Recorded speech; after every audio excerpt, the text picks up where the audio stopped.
तो अब मैं क्लास को शुरू कर रहा हूं। आप सब लोग तैयार हो जाओ, बड़ी एक इंटरेस्टिंग क्लास के लिए। और बीच में जाके फिर इसमें कैलकुलेशन भी बढ़ना है। जब आईआईटी या नीट में क्वेश्चन आएगा तो वो क्वेश्चन तुमसे बन जाएगा। मैं तुमको सिखाऊंगा। पर क्या होता है कि जब फिजिक्स में भी 12th में तुम ये सारी चीजें दोबारा पढ़ते हो, और जब तुम फिजिक्स में पढ़ते हो तो वहां पर तुम्हारा मैथमेटिकल कैलकुलेशन बढ़ जाता है। देखो, अब सबसे पहले अगर हम बात करें कि डाल्टन की जो थ्योरी थी वो एक दो लॉस पे बेस्ड थी। अपन ऑलरेडी डिस्कस कर चुके हैं कि law of conservation of mass और लॉ ऑफ डेफिनेट प्रपोर्शन, ये दो लॉस पे बेस्ड थी। ये सारी चीजें हम पढ़ चुके हैं और इस थ्योरी में सब कुछ या बहुत कुछ गलत था, सिर्फ एक पॉइंट छोड़ के कि atom combine to form molecule. इसके बाद हमने एक्सपेरिमेंट शुरू किए। फैराडे ने इलेक्ट्रोलिसिस का एक्सपेरिमेंट किया और दूसरे साइंटिस्ट ने जब आगे पहुंचे तो थॉमसन डिस्कवर्ड इलेक्ट्रॉन। फिर उसके बाद कैनल एक्सपेरिमेंट या कैथोड एक्सपेरिमेंट हुआ जिससे इलेक्ट्रॉन की डिस्कवरी हुई। फिर गोल्डस्टीन ने एनोड रे एक्सपेरिमेंट, परफोरेटेड कैथोड से को यूज किया, और जब उसने हाइड्रोजन गैस से फिल किया देन ही डिस्कवर्ड प्रोटॉन। तो ये जो इलेक्ट्रॉन प्रोटॉन की डिस्कवरी के बाद जे थॉमसन ने एक एटॉमिक मॉडल दिया जो प्लम पुडिंग या वाटरमेलन मॉडल जैसा है। प्लम पुडिंग मॉडल डाल्टन के लगभग 100 साल बाद थॉमसन ने एक प्लम पुडिंग मॉडल दिया। और थॉमसन ने जो चीज बताई उससे देखो, सबसे पहले क्या बताया, एटम स्फेरिकल है। एटम स्फेरिकल है, ये चीज जे थॉमसन ने बता दी। इससे हमको पता लगा कि एटम स्फेरिकल।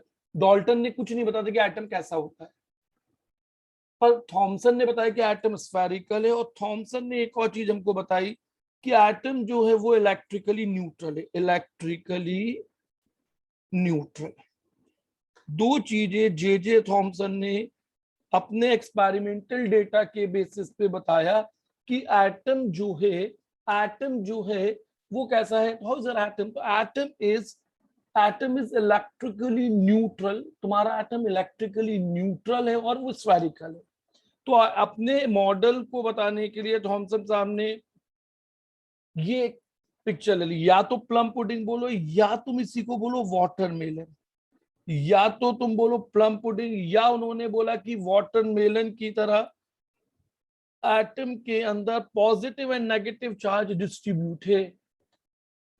पूरे एटम में हर जगह इलेक्ट्रॉन और प्रोटॉन डिस्ट्रीब्यूटेड हैं। पॉजिटिव चार्ज जो है वो प्रोटॉन के कारण, नेगेटिव चार्ज जो है वो इलेक्ट्रॉन के कारण। तो नेगेटिव चार्ज जो है वो इलेक्ट्रॉन के कारण, क्योंकि यहां से जे थॉमसन जो थे, यहां से जे थॉमसन जो थे वो ये बता चुके थे कि जे थॉमसन ने क्या मेजर किया, कि डिस्कवर इलेक्ट्रॉन। उन्होंने इलेक्ट्रॉन डिस्कवर किया and measure e by m of electron. उन्होंने इलेक्ट्रॉन के स्पेसिफिक चार्ज को मेजर किया। और गोल्डस्टीन नाम के साइंटिस्ट ने, किसने? गोल्डस्टीन ने प्रोटॉन को डिस्कवर किया। Who discovered proton? So proton was discovered by Goldstein. तो इनकी ऑब्जर्वेशन और उस पर सबसे पहली बार उन्होंने एटम के बारे में बताया। फिर थॉमसन मॉडल में कमी आई हो या उनको देखने के लिए यहां पर एक साइंटिस्ट हमारे पास आ गए, रदरफोर्ड। कौन से साइंटिस्ट हमारे पास आए भाई? रदरफोर्ड। अपन उनका एक्सपेरिमेंट तो पढ़ चुके हैं। रदरफोर्ड का एक्सपेरिमेंट तो अपन ने केमिस्ट्री में पढ़ लिया है। तो रदरफोर्ड ने एक बड़ा फेमस एक्सपेरिमेंट किया, अल्फा रे स्कैटरिंग एक्सपेरिमेंट। अल्फा रे स्कैटरिंग एक्सपेरिमेंट। तो रदरफोर्ड ने एक एक्सपेरिमेंट किया जिसे वो अल्फा रे स्कैटरिंग एक्सपेरिमेंट कहते हैं। इस एक्सपेरिमेंट ने this experiment discarded Thompson model. इन्होंने थॉमसन के एटॉमिक मॉडल को डिस्कार्ड कर दिया। भाई इन्होंने बताया कि जब हम एक गोल्ड के फॉइल पे, हम ऑलरेडी डिस्कस कर चुके हैं, हम इस पे कैलकुलेशन भी कर चुके हैं, न्यूक्लियर का साइज वाइज भी हम नाप चुके अपनी पुरानी क्लासेस में। पर उन्होंने बताया कि जब एक गोल्ड फॉइल पे तुम बहुत सारे एटम को, अल्फा पार्टिकल को बम्बार्ड करते हो, दे travel in straight line without any deviation, very few deviated, दूर जाते हैं, इस तरह से दूर डिविएट होते हैं, थोड़े से अल्फा पार्टिकल दूर डिविएट होते हैं, थोड़े से अल्फा पार्टिकल जो हैं वो दूर जाके डिविएट होते हैं। The few alpha particle deviated, few alpha particle deviated away, कुछ अल्फा पार्टिकल जो है वो दूर की तरफ निकल जाते हैं, और बहुत सारे लाखों में कोई एक 180 डिग्री पे वापस आता है। तो यहां से रदरफोर्ड ने हमको एक चीज बोली कि एटम के अंदर दो चीजें होंगी, एक होगा न्यूक्लियस जो कि होगा पॉजिटिव, और दूसरा होगा इलेक्ट्रॉन आउटसाइड, इलेक्ट्रॉन बाहर होंगी। थॉमसन के इस मॉडल के जैसा नहीं होगा, थॉमसन के इस मॉडल के जैसा नहीं होगा, न्यूक्लियस पे पॉजिटिव चार्ज होगा और इलेक्ट्रॉन बाहर घूम रहा होगा, न्यूक्लियस के ऊपर पॉजिटिव चार्ज होगा और इलेक्ट्रॉन जो है वो बाहर घूम रहा होगा। यहां से देखो रदरफोर्ड ने और क्या हमको बताया कि एटम के अंदर इलेक्ट्रॉन कुछ ऐसे होंगे। अब तुम अगर रदरफोर्ड का मॉडल देखो कि इलेक्ट्रॉन जो है ये आउटसाइड द न्यूक्लियस है, इलेक्ट्रॉन बाहर है, इलेक्ट्रॉन जो है वो बाहर है, और ये न्यूक्लियस जो है ये पॉजिटिव है। तो न्यूक्लियस जो है, जो जे थॉमसन ने न्यूक्लियस की डिस्कवरी की, तो जे थॉमसन ने हमको बताया कि एटम के अंदर दो चीजें होंगी, अपने एटम में दो चीजें होनी है, एक होना है तुम्हारा इलेक्ट्रॉन, और न्यूक्लियस में प्रोटॉन होंगे। जे थॉमसन को ये नहीं मालूम था कि यहाँ पे प्रोटॉन के अलावा न्यूट्रॉन भी होंगे। जे थॉमसन जो थे उनको नहीं मालूम था कि प्रोटॉन के अलावा यहाँ पर न्यूट्रॉन भी होंगे। न्यूट्रॉन बहुत बाद में हम पूरा एटॉमिक स्ट्रक्चर समझ गए उसके बाद में डिस्कवरी हुई है। तो उन्होंने बोला ये आउटसाइड, और ये जो न्यूक्लियस है ये डेंस है, हाईली डेंस। ये जो न्यूक्लियस है उन्होंने देखा कि यार 10 लाख में अगर एक अल्फा पार्टिकल वापस आता है तो ये हाईली डेंस है, और ये जो न्यूक्लियस है दिस इज वेरी स्मॉल। ये भी उन्होंने बताया कि ये न्यूक्लियस जो है ये बहुत छोटा है, अपने एक्सपेरिमेंट से 10⁻15 मीटर ये होता है। अपना जो न्यूक्लियस है वो कितना है उसने उन्होंने बताया जे थॉमसन ने, तो ये न्यूक्लियस जो है ये 10⁻⁻15 है। ये न्यूक्लियस कितना है तुम्हारा 10⁻⁻15 मीटर। बाद में जब एक्सपेरिमेंट हुए, बाद के, ये रदरफोर्ड ने नहीं बताया, बाद में जब एक्सपेरिमेंट हुए तो यहां पर हमने बोला कि एटम का जो साइज है वो ऑलमोस्ट 10⁻⁻10 मीटर है। आज के जो डेटा है तो तुम्हारा एटम, रदरफोर्ड के एक्सपेरिमेंट से तुमने क्या कंक्लूड किया कि size of atom is much much larger than it's the size of nucleus. ये सब अपन पढ़ चुके हैं। तो उन्होंने size of atom is always much much larger than the size of nucleus. उन्होंने बोला ये इलेक्ट्रॉन जो हैं ये प्लैनेटरी मोशन करेंगे। तो पहली बार इलेक्ट्रॉन के रिवॉल्व होने वाला, पहली बार एटम के रिवॉल्व होने वाला मॉडल यहां पर डेवलप हो गया। पहली बार यहां पर एक मॉडल हुआ जहां पे इलेक्ट्रॉन जो है they are revolving outside the nucleus, planetary motion of electron, but location नहीं मालूम कहां पर, बट वेयर डज फेल, कि कहां मूव करेंगे, कैसे मूव करेंगे, ये डाल्टन साहब हमको नहीं बता पाए, ये रदरफोर्ड नहीं बता पाए कि वेयर डज एटम मूव, तुम्हारा ये जो एटम है ये कहां पर मूव करेगा, इलेक्ट्रॉन कहां मूव करेगा, ये नहीं बता पाया। मतलब ये fail, he fails to explain the position of electron, कि वेयर इज इलेक्ट्रॉन रिवॉल्विंग। बस उसने बोला इलेक्ट्रॉन जो है वो रिवॉल्व करेंगे, इलेक्ट्रॉन जो है वो रिवॉल्व करेंगे, और एटम इज स्टेबल। और यहां से उन्होंने बोला कि एटम इज स्टेबल। यहां से उन्होंने एक और चीज लोगों को बताई कि एटम इज स्फेरिकल। ये उन्होंने थॉमसन से लिया, एटम स्फेरिकल है। एटम इज न्यूट्रल, ये भी उन्होंने थॉमसन से लिया। और एटम रिएक्शन छोड़ दो, मतलब एक एटम बन रहा है, वो एटम स्टेबल होता है, वो अनस्टेबल नहीं है। पर यहां पर बोहर आए, यहां बोहर साहब को एक ऑब्जेक्शन हो, देखो यहां से कोई क्वेश्चन नहीं बन, यहां पे बोहर आए और बोहर को एक ऑब्जेक्शन हुआ। बोहर ने बोला कि रदरफोर्ड इज अगेंस्ट, रदरफोर्ड किसके अगेंस्ट है, देखो उन्होंने बोला रदरफोर्ड मॉडल इज अगेंस्ट, जो ये रदरफोर्ड का एटॉमिक मॉडल है ये किस चीज के अगेंस्ट है, this is against the Maxwell law of electrodynamics, ये मैक्सवेल के इलेक्ट्रोडायनेमिक्स के लॉज के अगेंस्ट है, ये मैक्सवेल के इलेक्ट्रोडायनेमिक्स के लॉ के अगेंस्ट है। यहां पे लॉ तुमको याद नहीं करना, मैं तुमको क्या बोला, थ्योरी यहां से आनी ही नहीं है, तुम्हें मालूम होना चाहिए, क्योंकि बोहर थ्योरी पे कैलकुलेशन पार्ट आएगा, थ्योरी कहीं आती नहीं है।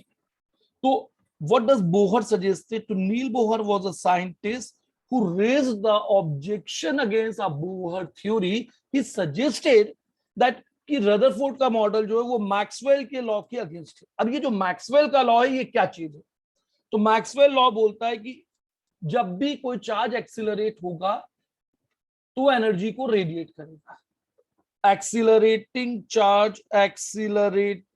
चार्ज रेडिएट एनर्जी, ये तो अपन पढ़ चुके हैं इलेक्ट्रोमैग्नेटिक, रेडिएट एनर्जी, जो एक्सिलरेटिंग चार्ज है वो एनर्जी को रेडिएट करेगा। तुमको नोट्स नहीं बनाने, क्लास के बाद तुम्हें ये भी प्रिंटेड दे दूंगा, तुम्हें आज प्रिंटेड नोट्स की पीडीएफ भी मिल जाएगी, तो तुम बस उसको रीड कर सकते हो, पर यहां से कोई क्वेश्चन आना ही नहीं है। तो रदरफोर्ड पे जो आना था, डिस्टेंस ऑफ क्लोजेस्ट अप्रोच, ये सब तुम पहले रदरफोर्ड अल्फा स्कैटरिंग में पढ़ चुके हो। तो यहां देखो नील बोहर ने यहां बोहर की थ्योरी पे एक बड़ा क्वेश्चन मार्क लगाया कि भाई रदरफोर्ड साहब तो बोल रहे हैं कि इलेक्ट्रॉन कहां घूमेगा ये उनको नहीं मालूम था।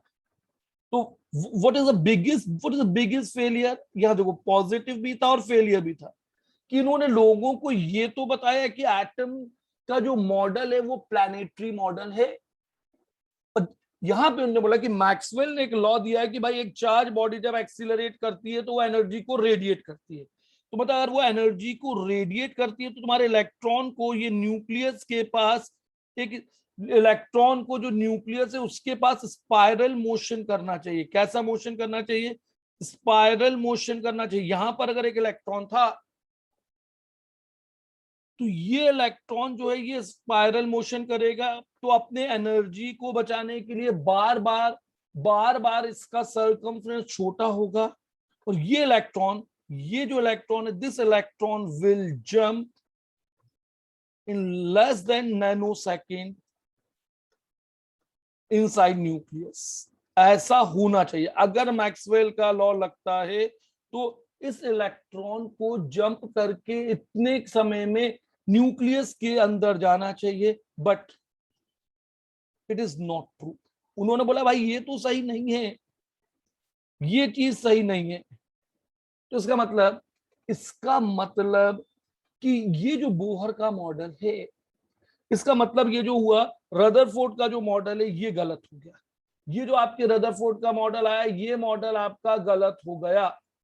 रदरफोर्ड का मॉडल आया था 1908 में, जो रदरफोर्ड साहब ने मॉडल दिया था ये मॉडल आया था 1908 में, अपने को ईयर वियर याद नहीं करना है। ये जो मॉडल है ये 1904 में 8 में आया था, तो अपन ने कहा थॉमसन साहब ने अपने को एक मॉडल दिया 1904, रदरफोर्ड साहब ने मॉडल दिया 1908। अब इन सबको दूर करके देखो, अब इन सब से जो हमारे को क्वेश्चन बनना है वो आना है बोहर थ्योरी। तो भाई देखो तुम्हें बोहर थ्योरी के पोस्टुलेट नहीं आएंगे, सबसे पहले तुम समझ लो कि तुम्हें कहीं भी किसी भी एग्जाम में इस बोहर थ्योरी का पोस्टुलेट्स नहीं आएंगे। तो बोहर थ्योरी या बोहर मॉडल ऑफ एटम जो है, जो बोहर थ्योरी है या जो बोहर मॉडल ऑफ एटम है, it is based on Rutherford nuclear model. ये रदरफोर्ड के न्यूक्लियर मॉडल पे बेस्ड है, ये रदरफोर्ड के न्यूक्लियर मॉडल पे बेस्ड है, और साथ में इन्होंने प्लैंक्स क्वांटम थ्योरी को यूज किया।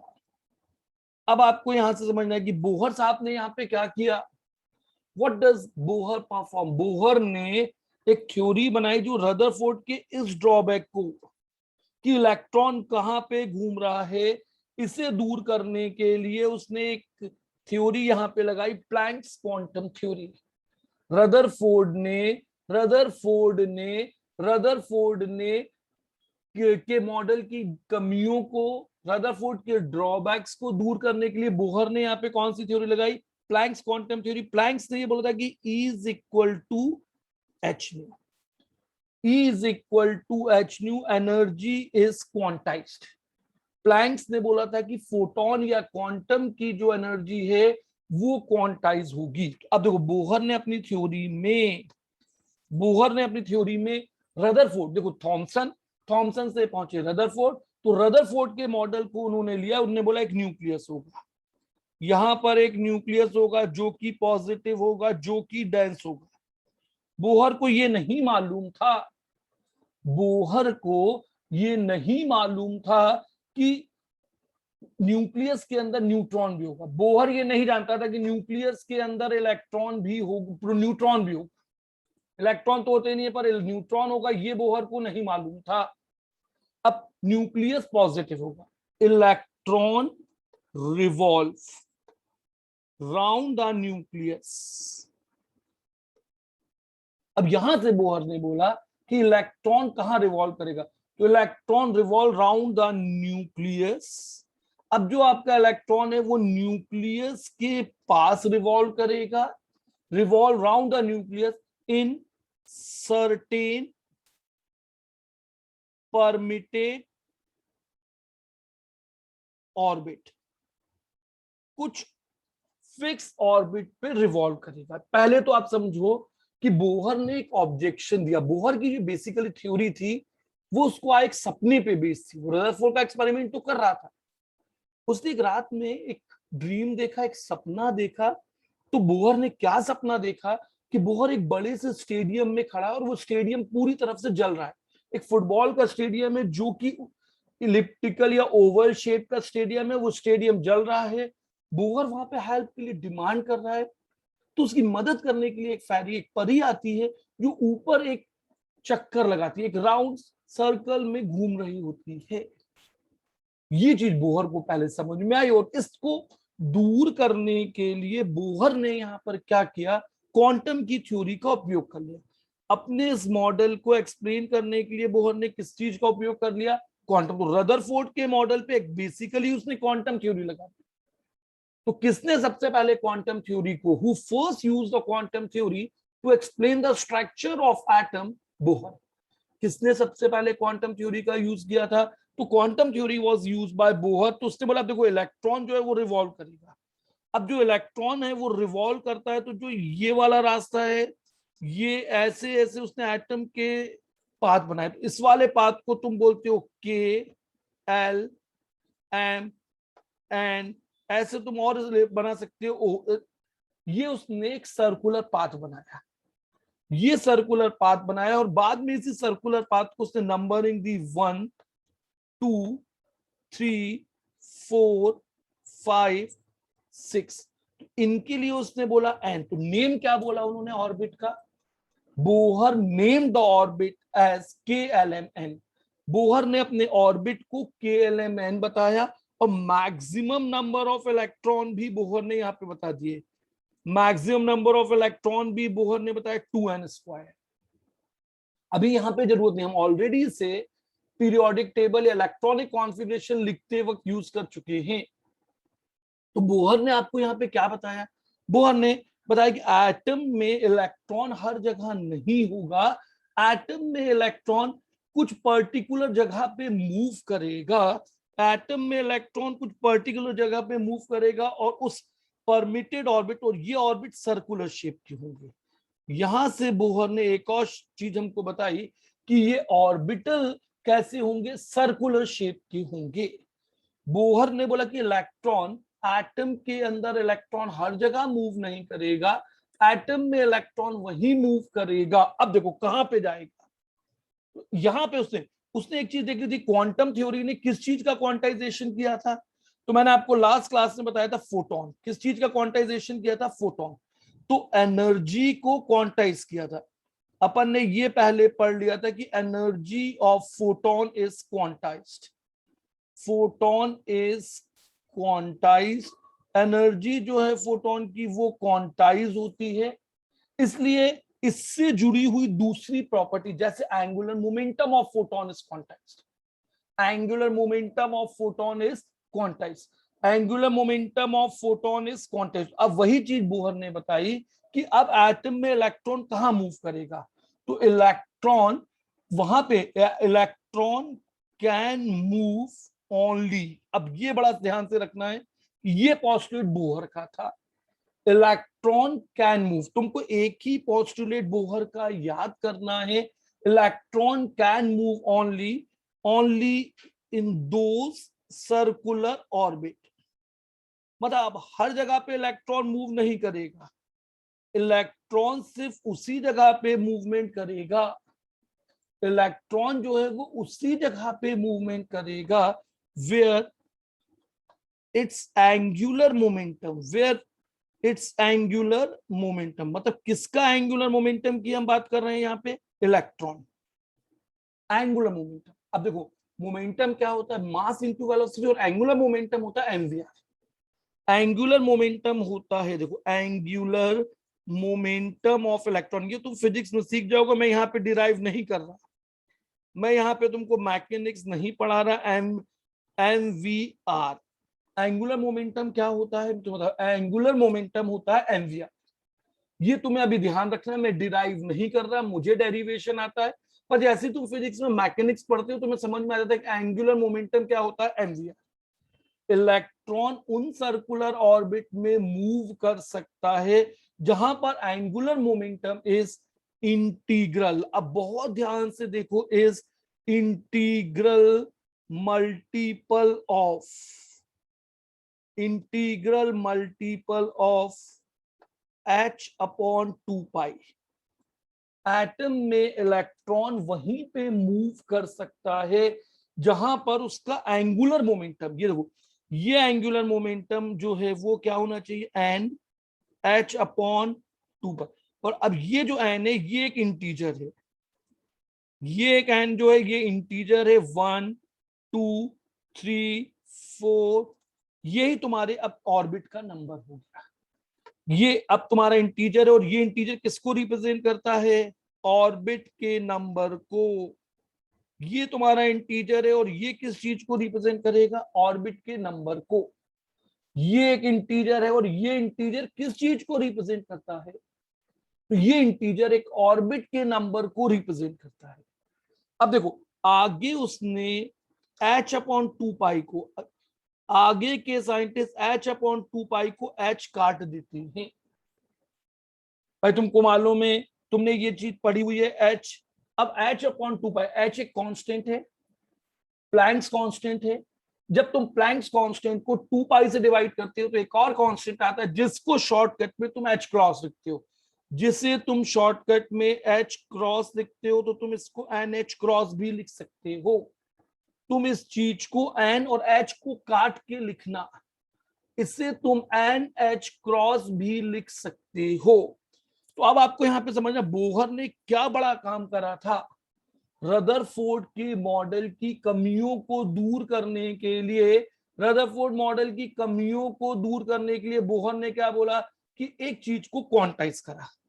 क्वांटाइज का मतलब क्या होता है तुमको मैं बताता हूं, ये this is known as quantization, integral multiple quantization. कोई चीज किसी एक नंबर की या स्मॉलेस्ट आइडेंटिटी की मल्टीपल में आती हो तो उससे तुम बोलते हो क्वांटाइजेशन, उस चीज को तुम बोलते हो क्वांटाइजेशन। तो उसने प्लैंक्स की थ्योरी से ये क्वांटाइजेशन को सीखा।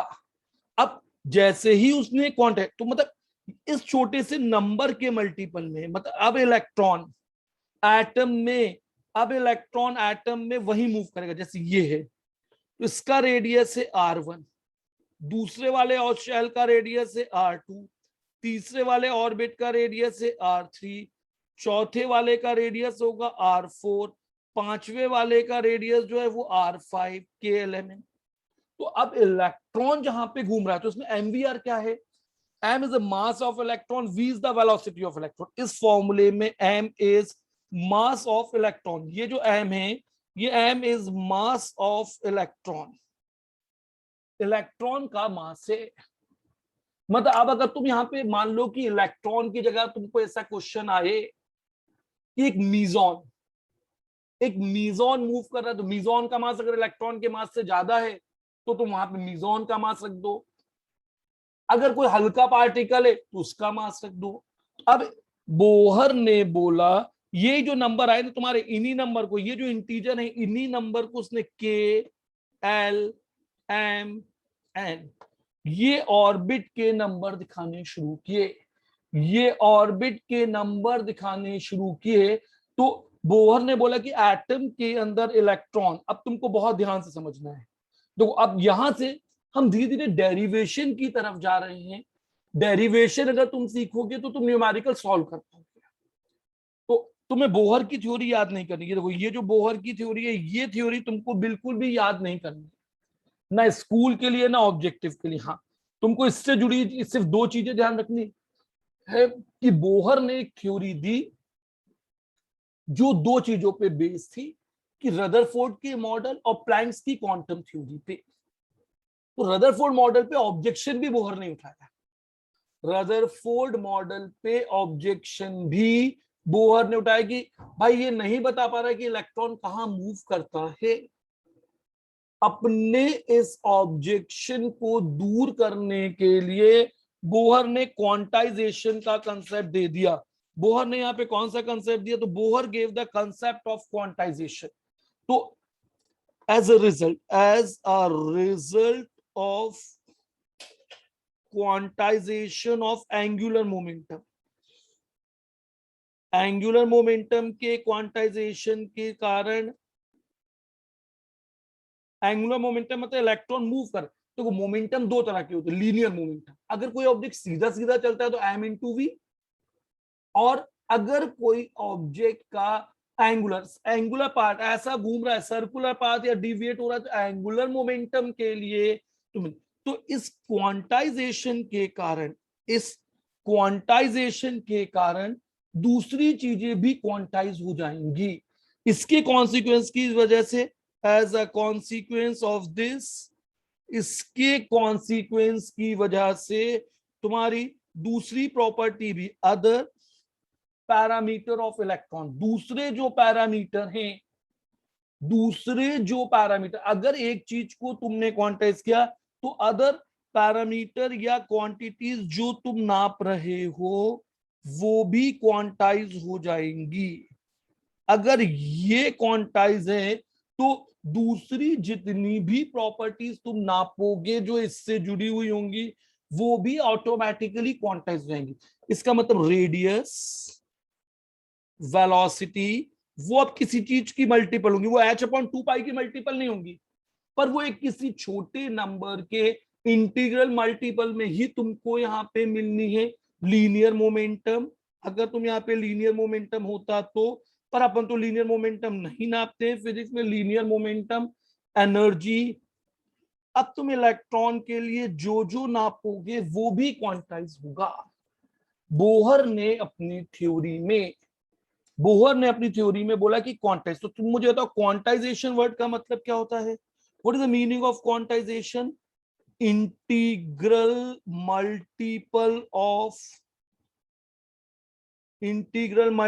ऑफ कुछ भी, कोई एक छोटे फैक्टर का इंटीग्रल मल्टीपल हो,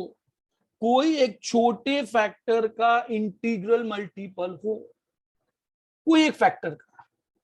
अब जैसे कि तुम देखो, अगर तुम्हारे पास एक 100 रुपीज का पैकेट है, बंडल है, गड्डी बोलते हो जैसे तुम, अगर तुम्हारे सिर्फ 100 रुपए की एक गड्डी है तो तुम लोगों को क्या पैसे दे सकते हो? 100 रुपए दे सकते हो, 200 दे सकते हो, 300 दे सकते हो, 400 दे सकते हो, 500 दे सकते हो, 1000, तो 100 के मल्टीपल में तुम दे सकते हो। सिर्फ अगर तुम्हारे पास 100 रुपए का पैकेट है तो क्या तुम किसी आदमी को 150 रुपीज दे सकते हो कि एक पूरा नोट दो, दूसरा नोट फाड़ के आधा दे दे? नहीं। हाँ, अब अगर तुमको 150 रुपए देने तो तुम क्या करोगे? एक 100 का नोट लोगे और एक 50 का नोट लोगे।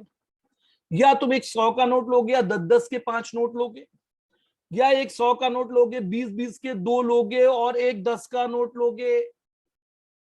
पर अगर सिर्फ 100 के नोट है तो तुम 150 नहीं बना सकते, 160, 175, 199, 190 जैसे फिगर नहीं, सिर्फ 100 के मल्टीपल में।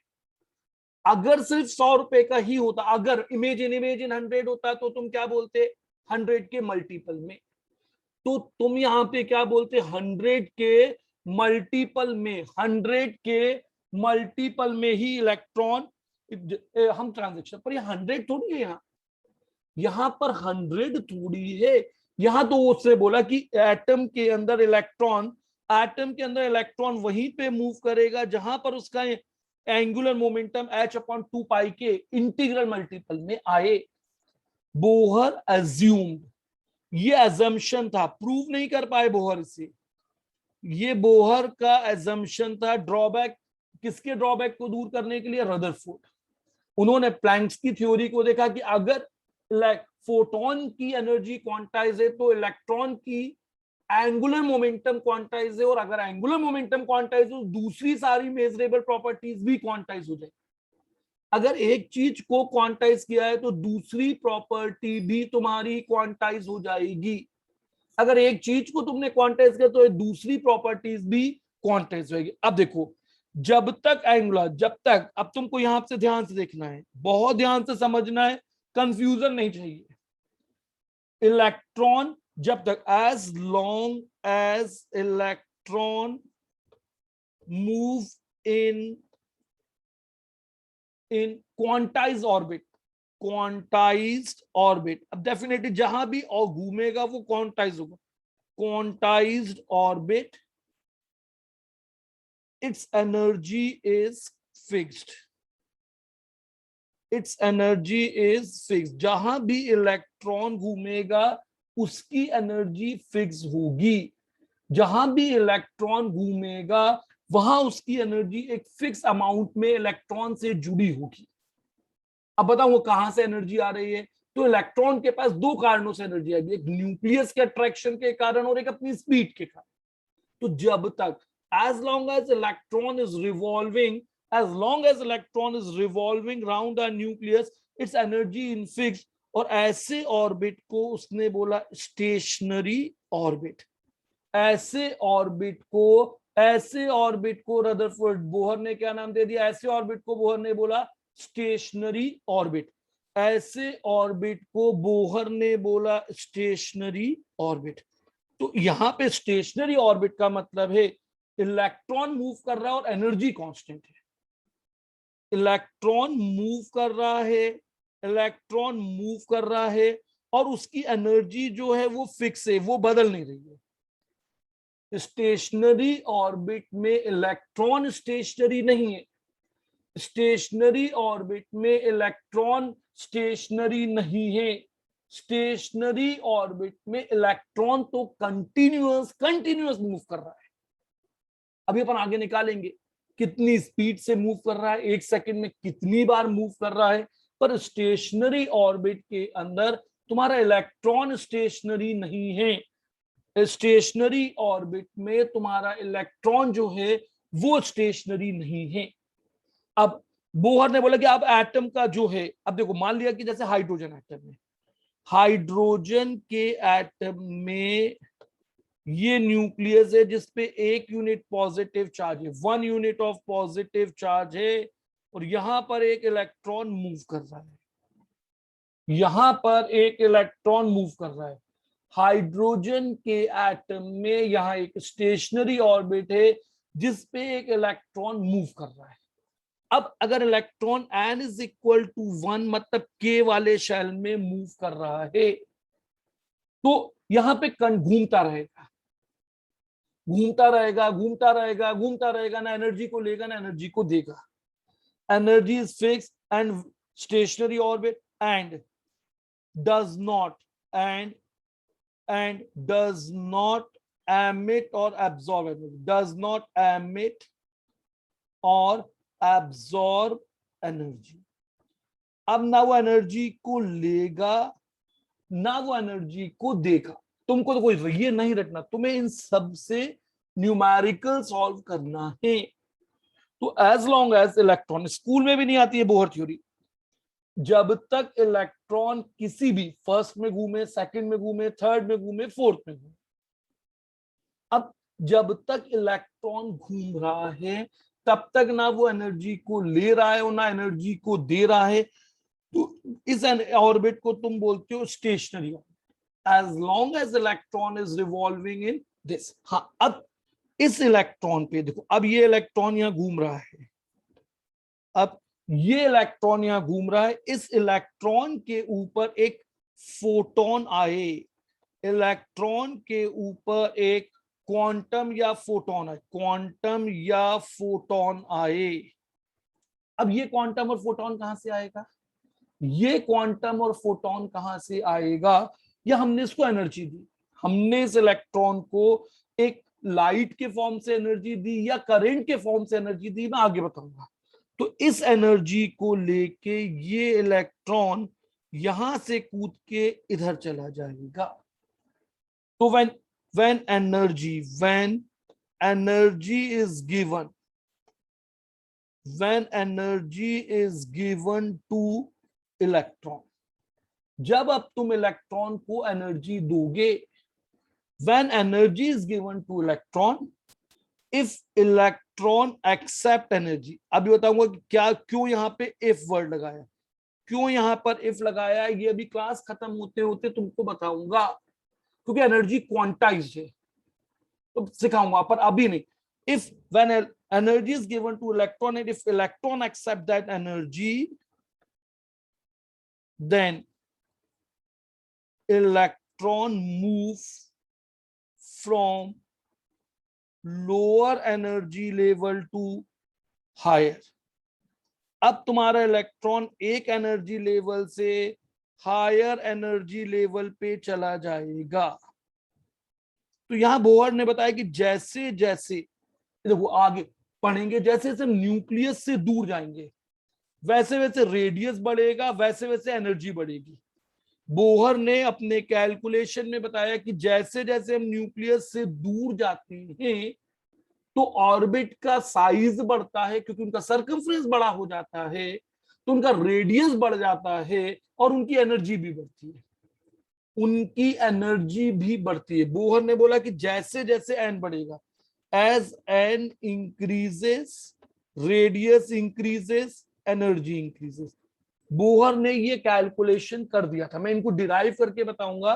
बोहर ने अपनी थ्योरी में बताया कि हम जैसे जैसे न्यूक्लियस से बाहर निकलेंगे, दूर की तरफ जाएंगे, वैसे वैसे ऑर्बिट का नंबर बढ़ेगा, मतलब के से एल में जाओ, एल से एम में जाओ, एम से एन में जाओ, एन से ओ में जाओ, जैसे जैसे हम न्यूक्लियस से दूर जाएंगे ऑर्बिट का नंबर बढ़ेगा, शेल ऑर्बिट का नंबर बढ़ेगा, ऑर्बिट के नंबर बढ़ने से उसका रेडियस बढ़ेगा, रेडियस के बढ़ने से उसकी एनर्जी भी बढ़ेगी, रेडियस के बढ़ने से। तो जैसे जैसे हम न्यूक्लियस से दूर जा रहे हैं, as you move away from the nucleus, size of radius increases and its energy increase।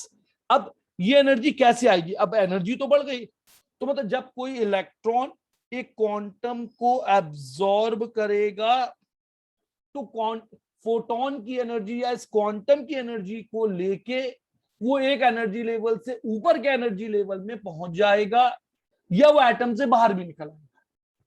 अगर हम ज्यादा एनर्जी का दे देंगे तो वो अपने एटम से बाहर भी निकल आएगा। तो अब यहां पर जो एनर्जी एब्जॉर्ब हुई, यहां पर जो एनर्जी एब्जॉर्ब हुई, मान लिया अपन इससे बोला n one is equal to one और ये बोल दिया अपन n is equal to two, यहां की एनर्जी है E1 और यहां की एनर्जी है E2, तो ये हो गया E1 minus E2 is equal to delta E, और ये एनर्जी होगी तुम्हारी SC अपॉन लैम्डा के बराबर। जब इलेक्ट्रॉन एनर्जी को लेगा, अब ये जो एनर्जी है व्हेन एनर्जी इज गिवन, ये एनर्जी तुम किसके फॉर्म में दे सकते हो, लाइट, हीट और केमिकल रिएक्शन से हीट निकल रही है, तो लाइट या हीट के फॉर्म में जब तुम एनर्जी दोगे तो तुम्हारा इलेक्ट्रॉन एक एनर्जी लेवल से तुम्हारा इलेक्ट्रॉन हाइड्रोजन के एटम में या किसी भी एटम के अंदर एक एनर्जी लेवल से दूसरे एनर्जी लेवल पे चला जाएगा। Whenever energy is given, then electron will move from lower energy level to higher. This phenomenon is known as excitation. इस पूरी प्रक्रिया को, इस पूरे प्रोसेस को तुम एक्साइटेशन बोलोगे। इस पूरे प्रोसेस को तुम क्या बोलोगे? एक्साइटेशन। ये प्रोसेस को तुम बोलोगे excitation. So when energy is given, यहां पे तुमको समझना है। देखो मैं क्या बोल रहा हूं, छोटे छोटे पॉइंट है, यही न्यूमेरिकल सॉल्व करने में हेल्प करेंगे। जब एक एटम के अंदर इलेक्ट्रॉन कहीं पे घूम रहा है तो वहां पे ना वो एनर्जी को लेता है ना एनर्जी को देता है, वहां पर उसकी स्पीड कांस्टेंट है, इसलिए उसे तुमने स्टेशनरी ऑर्बिट बोला। इसलिए बोहर ने उसको कौन सा ऑर्बिट बोला? Stationery orbit. पर जब इलेक्ट्रॉन एक ऑर्बिट से दूसरे ऑर्बिट में जाएगा तो या तो एनर्जी को लेगा या एनर्जी को देगा। एनर्जी को एब्जॉर्ब करेगा या रिलीज या एमिट करेगा, रिलीज करेगा या एब्जॉर्ब करेगा। अब जब वो एब्जॉर्ब कर रहा है, एक्साइटेशन में hydrogen atom absorb energy, hydrogen atom क्या करता है? एनर्जी को एब्जॉर्ब करता है, नीचे से ऊपर जाता है, न्यूक्लियस से दूर जाता है, बड़े सरकमफ्रेंस या ज्यादा एनर्जी के ऑर्बिट में चला जाता है। अब अगर ये जंप करे, इफ इलेक्ट्रॉन जंप, अब तुम्हारा इलेक्ट्रॉन जो है वो जंप करता है from higher to lower energy level, higher to lower energy level. अब तुम्हारा इलेक्ट्रॉन हाई एनर्जी से, क्यों हाई एनर्जी? क्योंकि इस दुनिया में सब कोई अपनी एनर्जी को कम करना चाहते हैं। भाई यहाँ पे दो रूल है, एंट्रोपी को बढ़ाती है, अभी तुमने एंट्रोपी पढ़ा नहीं होता, पर एक इलेक्ट्रॉन जब है वो हमेशा लोअर एनर्जी में रहना चाहता है, मतलब stability. Stability is inversely proportional to energy. तुम्हें यहाँ पे ध्यान रखना है कि stability is inversely proportional to energy. अब तुम्हारा इलेक्ट्रॉन जो है वो जंप कर रहा है, कहीं से तुम्हारा इलेक्ट्रॉन जो है वो हाई एनर्जी लेवल से लोअर में जंप कर रहा है। अब देखो तुम्हारा इलेक्ट्रॉन जो है वो जंप कर रहा है, यहां से तुम्हारा इलेक्ट्रॉन इधर कूदा। कौन कूदा यहां से यहां? इलेक्ट्रॉन। इस कूदने में जो इलेक्ट्रॉन की एनर्जी कम हुई, इस कूदने में जो इलेक्ट्रॉन की एनर्जी कम हुई, तो वन जंप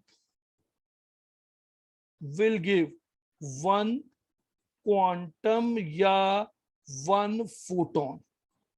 इस जंप में एक क्वांटम या एक फोटोन निकलेगा। जब तुम्हारा इलेक्ट्रॉन हाई एनर्जी लेवल से लोअर एनर्जी लेवल पे जंप करेगा, जब तुम्हारा इलेक्ट्रॉन हायर एनर्जी लेवल से लोअर एनर्जी लेवल में जंप करेगा, तो वो एक एनर्जी कम, किसकी एनर्जी कम होगी? यहाँ पे इलेक्ट्रॉन की। जितनी इस इलेक्ट्रॉन की एनर्जी कम हुई है, उतनी ही एनर्जी का वो यहां से क्वांटम या फोटोन तुमको दे देगा। अगर क्वांटम दिख गया तो फोटोन बोलोगे, अगर वो नहीं दिख रहा है, उसकी एनर्जी यूवी में है, यूवी में है या तो उसे हम क्या बोलेंगे? इनविजिबल, तब हम उसे क्वांटम बोलेंगे। तो जब एक इलेक्ट्रॉन नीचे से ऊपर जाएगा तो एनर्जी को एब्जॉर्ब करेगा, ऊपर से नीचे आएगा तो एनर्जी को रिलीज करेगा। नीचे से ऊपर जाएगा मतलब लोअर एनर्जी से ऊपर, तो अब तुमको ध्यान रखना, जैसे जैसे तुम न्यूक्लियस से दूर जा रहे हो वैसे वैसे एनर्जी बढ़ रही है, वैसे वैसे सरकमफ्रेंस बढ़ रहा है। ये बोहर ने तुमको बता दिया।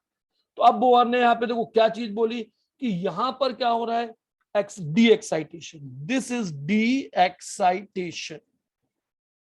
तो डी एक्साइटेशन तभी होगा जब इलेक्ट्रॉन हायर से लोअर में आएगा।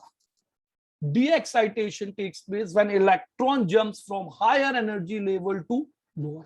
देखो यहां तक से कोई क्वेश्चन एग्जाम में नहीं आना। अगर तुम बोलोगे सर आपने जो 45 मिनट पढ़ा दिया उससे क्या आएगा, कोई क्वेश्चन नहीं आएगा, सिर्फ तुम समझ पाए हो। बोहर ने एक थ्योरी दी जो कि रदरफोर्ड मॉडल का मॉडिफिकेशन था प्लैंक्स की क्वांटम थ्योरी लगा के। तो बोहर ने बोला कि जब तक इलेक्ट्रॉन यहां पे मूव कर रहा है जहां पर एंगुलर मोमेंटम क्वांटाइज है, तो इन क्वांटाइज ऑर्बिटल में no Maxwell law, no Maxwell law.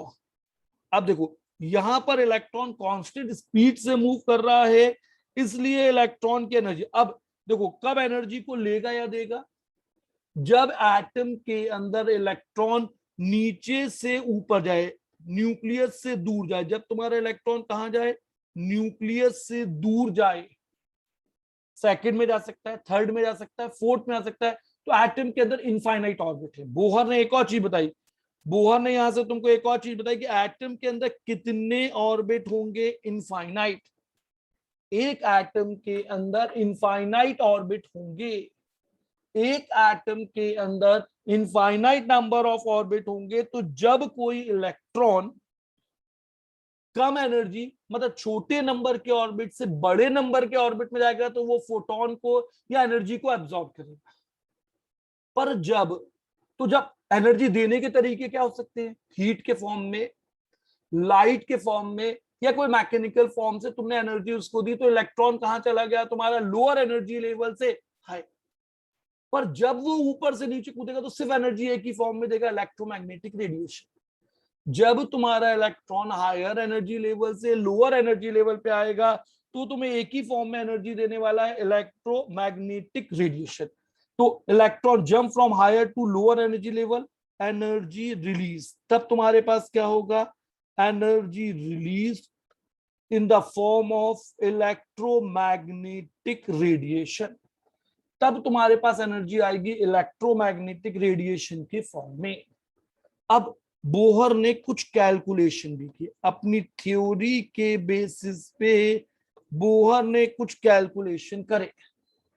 अब देखो तुम्हें यहां पे समझना है कि बोहर एक चीज भूल गया कि उसका जो कंसेप्ट है वो किसके लिए लगता है। भाई सबसे देखो, बोहर ने हाइड्रोजन का एटम लिया, तो हाइड्रोजन का एटम वो है जिसमें यहां पर एक प्रोटॉन है और यहां एक इलेक्ट्रॉन है। पर बोहर का जो कैलकुलेशन था वो हीलियम एटम के लिए नहीं लगा। बोहर से एक बड़ी गलती हुई अपनी थ्योरी में कि ये जो इलेक्ट्रॉन इलेक्ट्रॉन का रिपल्शन है, उसे बोहर यूज इनकॉर्पोरेट अपनी थ्योरी में नहीं जोड़ पाया। इलेक्ट्रॉन इलेक्ट्रॉन के रिपल्शन को बोहर अपनी थ्योरी में नहीं जोड़ पाया, इसलिए इसके लिए बोहर थ्योरी नहीं लगेगी। किसके लिए बोहर की थ्योरी नहीं लगेगी, तुम्हारी हीलियम के लिए। अब अगर तुमने हीलियम प्लस बनाया, तो हीलियम प्लस क्या है भाई, न्यूक्लियस में 2+ और यहां पर एक इलेक्ट्रॉन। अब अगर तुमने लिथियम लिया, तो व्हाट इज हीलियम के बाद लिथियम, लिथियम का एटॉमिक नंबर है 3 और इसका इलेक्ट्रॉनिक कॉन्फ़िगरेशन होता है 2 1, ये तुमको मालूम है। अब तुमने जब लिथियम से लिथियम +2 बनाया, अब जब तुमने लिथियम से लिथियम +2 बनाया, तो देखो न्यूक्लियस पे आया +3 और एक इलेक्ट्रॉन। तो लिथियम एटम के लिए बोहर की थ्योरी नहीं है। अब बोहर की थ्योरी किसके लिए है, लिथियम +2, लिथियम के लिए नहीं है, लिथियम +1 के लिए नहीं है। अगर मैं यहाँ पे लिथियम +1 लिखूं, देखो अगर अब मैंने यहाँ पे लिथियम +1 लिख दिया, तो कॉन्फ़िगरेशन हो गया, इलेक्ट्रॉनिक कॉन्फ़िगरेशन हो गया 2। तो इसके लिए भी बोहर थ्योरी नहीं है। अब अगर तुमने बेरिलियम लिया, तो बेरिलियम का इलेक्ट्रॉनिक कॉन्फ़िगरेशन है 2 2। What is electronic configuration of beryllium, 2 2। अब अगर तुमने बेरिलियम प्लस बनाया, बेरिलियम +2 बनाया, बेरिलियम +3 बनाया, देखो बेरिलियम +2 का प्लस का कॉन्फ़िगरेशन है 2 1, एक इलेक्ट्रॉन का लॉस हुआ 2 और 1। तो अब बोहर की जो थ्योरी है वो इनके लिए नया लग के बेरिलियम +3। तो बोहर की जो थ्योरी है, this is valid for hydrogen atom, या बोहर ने जो भी कैलकुलेशन किए थे, they are valid for hydrogen atom and hydrogen like. जो बोहर की थ्योरी है, अब सबसे पहले तुमको ध्यान रखना, जो भी हम डेरिवेशन बनाएंगे, जो भी हम कैलकुलेशन करेंगे, it these are valid only and only for hydrogen and hydrogen like. तो हाइड्रोजन एटम में तो हाइड्रोजन आया, इसके बाद कौन कौन से एटम है जिनके लिए बोहर की थ्योरी लगती है, तो deuterium, tritium, helium plus, lithium +2, boron, beryllium +3, boron +4 imaginary, ये इमेजिनरी है। बोरॉन एक मेटेलॉइड है, मेटेलॉइड कैटायन एनायन दोनों नहीं बनाते हैं, ये तो मैं पढ़ाऊंगा अभी नॉर्मल। तो results of Bohr theory, the results of Bohr theory is valid only for hydrogen and hydrogen like. अब जो हम कैलकुलेशन करने वाले हैं, अब जो भी हम यहाँ पे कैलकुलेशन करने वाले हैं, ये कैलकुलेशन किसके लिए आएंगे? Hydrogen and hydrogen like. What is meaning of hydrogen like? जिनमें एक इलेक्ट्रॉन है।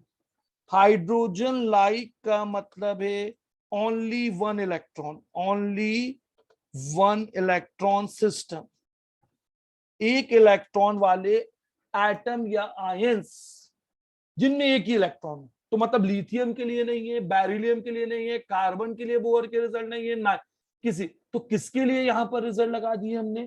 किसके लिए हमने यहाँ पे रिजल्ट लगाए हैं? अब देखो हम जो डेरिवेशन बना रहे हैं, ये 11th के बच्चे के लिए बहुत बड़े हो जाते हैं, क्योंकि इसमें बड़े बड़े कैलकुलेशन पार्ट आएंगे।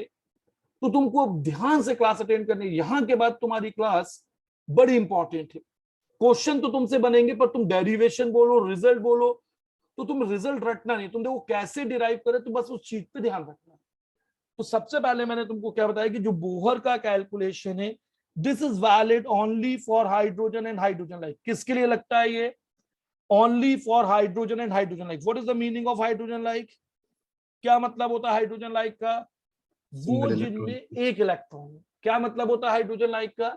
जिनमें न्यूक्लियस के बाहर सिर्फ एक इलेक्ट्रॉन, सिर्फ एक, बस एक ही हो। तो अब एक इलेक्ट्रॉन किसके अंदर होगा? हाइड्रोजन में होगा, उसके आइसोटोप ड्यूटीरियम और ट्राइशियम में होगा।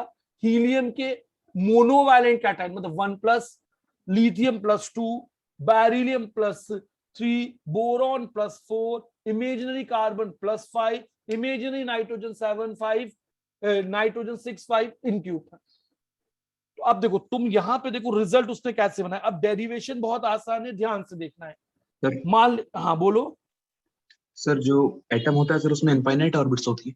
हाँ, बोहर ने ये माना, और ऐसा हुआ अभी कि एक एटम के अंदर इनफाइनाइट ऑर्बिट है, पर सर तो फिर तो इलेक्ट्रॉन जो है वो एटम सबसे कम एनर्जी में रहेगा। सर फिर तो एटम का साइज तो इनफाइनाइट हो जाएगा ना सर। नहीं नहीं, अब सब बता दो एटम का साइज क्या होगा। देखो ये आगे चल के पता लगेगा कि एटम का साइज होगा क्या। तो एटम का साइज हम अलग चैप्टर में पढ़ते हैं, पीरियोडिसिटी में। यहां पर अगर मैं तुम्हें बताऊंगा एटम का, हाँ, एक एटम में इनफाइनाइट ऑर्बिट होंगे, सबका हम रेडियस बता सकते हैं। अभी बताता हूँ क्या है इनफाइनाइट ऑर्बिट का कंसेप्ट, थोड़ा सा मुझे आगे बताने दो कि हम जैसे जैसे न्यूक्लियस से दूर जाएंगे उनकी एनर्जी बढ़ेगी, दो एनर्जी लेवल की डिस्टेंस, स्पेसिंग या डिस्टेंस कम होगा, समझाऊंगा ये सब कुछ अभी जो बोल रहा हूं। मान लेते हैं कि अब एक अगर हाइड्रोजन लाइके तो अपन न्यूक्लियस पे क्या लिख सकते हैं? जेड। न्यूक्लियस के लिए तुमने कौन सा चार्ज दे दिया? जेड। तो हाइड्रोजन का जेड कितना था? 1। What is the Z for hydrogen? मुझे तो what is Z for hydrogen? Hydrogen का जेड कितना था? 1। हाइड्रोजन ड्यूटीरियम और ट्राइशियम के लिए जेड था 1, हीलियम प्लस के लिए जेड था 2, लिथियम प्लस के लिए जेड यानी एटॉमिक नंबर 3, बेरिलियम का जेड था 4, बोरॉन +4 का जेड था 5, कार्बन का एटॉमिक नंबर 6। तो atomic number is number of proton. उसने बोला कि एक एटम में जिसके न्यूक्लियस पे कितना चार्ज है? Z positive, this z positive. तो z e is nuclear charge. एक न्यूक्लियस पे आने वाला चार्ज है तुम्हारा Z.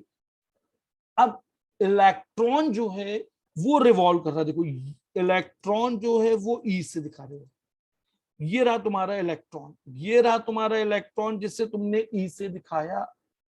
The electron is revolving. ये इलेक्ट्रॉन जो है ये रिवॉल्व कर रहा है और स्टेशनरी ऑर्बिट में है। तो यहां पे तुमको समझ आए, स्टेशनरी ऑर्बिट में एनर्जी फिक्स है, इलेक्ट्रॉन स्टेशनरी नहीं है। स्टेशनरी ऑर्बिट का मतलब है कि इलेक्ट्रॉन यहां पर एक फिक्स जगह पे। अब ये जो इलेक्ट्रॉन मूव कर रहा है ये डिस्टेंस है यहाँ पे आर। इलेक्ट्रॉन जिस डिस्टेंस पे मूव कर रहा है, इलेक्ट्रॉन एक चार्ज है जो एक डिस्टेंस पे मूव कर रहा है आर, और इसकी वेलोसिटी है वी। वेलोसिटी है v और रेडियस है r। रेडियस या ये जो डिस्टेंस है इसका r। द इलेक्ट्रॉन, यहां पर देखो एक एटम हाइड्रोजन लाइक, ये कौन सा एटम है, हाइड्रोजन लाइक स्पीशीज, एटम नहीं बोला मैंने, स्पीशीज बोला। स्पीशीज में मतलब है यहाँ पे एटम या कैटायंस, एटम या कैटायन, एनायन तो नहीं हो क्योंकि इलेक्ट्रॉन बढ़ेंगे, तो वो जिनमें सिर्फ एक ही इलेक्ट्रॉन है उनके लिए। तो अगर हाइड्रोजन होता तो Z1 हो जाता। अब इसमें घूमने वाला, अब आप देखो जो ये इलेक्ट्रॉन घूम रहा है इसमें एक अंदर की तरफ फोर्स लग रहा है, जो ये सेंट्रीपिटल फोर्स, जो ये तुम्हारा अंदर की तरफ फोर्स लग रहा है, ये सेंट्रीपिटल फोर्स इसके इलेक्ट्रोस्टैटिक फोर्स ऑफ अट्रैक्शन के बराबर होगा। ये सेंट्रीपिटल फोर्स इसके इलेक्ट्रोस्टैटिक फोर्स ऑफ अट्रैक्शन के बराबर होगा। अब इलेक्ट्रॉन पे चार्ज कैसा है, तो इलेक्ट्रॉन तुम्हारा नेगेटिव चार्ज है। अपोजिट चार्जेस के बीच में, अपोजिट चार्जेस के बीच में कूलम लॉ लगता है। कूलम लॉ तब लगता है जब डिस्टेंस 10 to -15 मीटर से ज्यादा हो। तो हमें मालूम है एटम के अंदर ये जो डिस्टेंस है 10 to the power -10, तो 15 मीटर से बहुत बड़ा है। ये जो तुमने इलेक्ट्रोस्टैटिक फोर्स लगाया है ये है तुम्हारा F is directly proportional to product of charge plus ZE minus electronic charge upon R²। अब फोर्स में तुम इसको मॉड में लिख सकते हो। देखो जब तुमको फोर्स निकालना है तो तुम इलेक्ट्रॉनिक चार्ज को मॉड में लिख सकते हो। अगर नेगेटिव फोर्स यहाँ पे अट्रैक्शन है तो यहां तुमने लिखा F is equal to ZE² upon R²। अब मैं तुमको बता दूं जब ये तुम प्रोपोर्शनलिटी का साइन हटाओगे तो तुम यहां लिख दोगे F is equal to K ZE² upon R²। यहां पे तुमने बोला, देखो समझना है डेरिवेशन, ये जो रिजल्ट बनाते हैं बोहर से गलती क्या हुई कि उसने बोला कि सिर्फ एक ही इलेक्ट्रॉन है। यहां पर वो एक ही इलेक्ट्रॉन मान के रिजल्ट को बनाने की कोशिश कर रहा था। तो ये जो अंदर की तरफ लगने वाला फोर्स था, ये जो अंदर की तरफ लगने वाला फोर्स था, इसको बोहर ने इससे दिया। यहां पे के क्या है इस फॉर्मूले में, ये जो के है मैं तुमको पढ़ा चुका हूं चार्ज पढ़ाते वक्त। के एक कांस्टेंट है जिसे तुम 1/4πε0 लिखते हो। के एक कांस्टेंट है जिसे तुम 4πε0 लिख देते हो। ε0 एक परमिटिविटी ऑफ फ्री स्पेस, ये जो चीज है ये कहलाती है permittivity of free space, permittivity of free space, खाली जगह के लिए कुछ कांस्टेंट है एप्सिलॉन। तो के की वैल्यू क्या होगी, देखो तुम सबसे पहले समझो के एक कांस्टेंट है। इस कूलम लॉ में के एक कांस्टेंट है और इस कांस्टेंट के की वैल्यू सीजीएस सिस्टम, देखो दो अलग अलग सिस्टम है। सीजीएस सिस्टम में तुमको वैल्यू याद रखनी है और एसआई सिस्टम में, सीजीएस और एसआई में तुमको के की वैल्यू ध्यान रखनी है। ये वैल्यू होती है 1 डायन, ये मैं तुमको पहले ही बताया 1 डायन सेंटीमीटर स्क्वायर पर ESU -2। What is ESU? Electrostatic unit, electrostatic unit. या एसआई सिस्टम में के की वैल्यू, अब देखो ये वैल्यू तुम याद कर लो तो अच्छा है यार, निकाली हुई है वैसे जरूरत नहीं पड़ती। 10 to the power 9 into 10 to the power 9 newton metre square coulomb -2। ये जो प्लैंक्स का कांस्टेंट, ये जो कूलम्बिक कांस्टेंट है, ये जो तुम्हारा कूलम्बिक कांस्टेंट है, तो तुम्हारा अंदर की तरफ लगने वाला फोर्स कौन सा है, इस इलेक्ट्रॉन पे जो अंदर की तरफ लगने वाला फोर्स है, ये जो इलेक्ट्रॉन पे लगने वाला फोर्स है वो किससे बैलेंस हुआ, कौन सा फोर्स हुआ, ESF। अब यहां देखो तो ये के बारे में, ये कांस्टेंट है जिसके बारे में हमने बात की कि कांस्टेंट आया के, ये कूलम लॉ है। ये कौन सा लॉ है, ये अपन ने पढ़ा था, ये कूलम का लॉ है। ये अपन ऑलरेडी पढ़ चुके हैं कि इलेक्ट्रोस्टैटिक फोर्स ऑफ अट्रैक्शन तुम कूलम के लॉ से देते हो। तो force of attraction between nucleus and moving electron in stationery orbit, ये तुम्हें ध्यान रखना है कि ये कौन से ऑर्बिट में काम हो रहा है, स्टेशनरी ऑर्बिट। तो जब एक इलेक्ट्रॉन स्टेशनरी ऑर्बिट में एनर्जी को लिए दिए बिना मूव कर रहा है, तो वहां पर एक जो फोर्स ऑफ अट्रैक्शन, डेफिनेटली ये कौन सा फोर्स है, इलेक्ट्रोस्टैटिक, मतलब प्लस माइनस, प्लस और माइनस के बीच के फोर्स को तुम इलेक्ट्रोस्टैटिक फोर्स बोलते हो।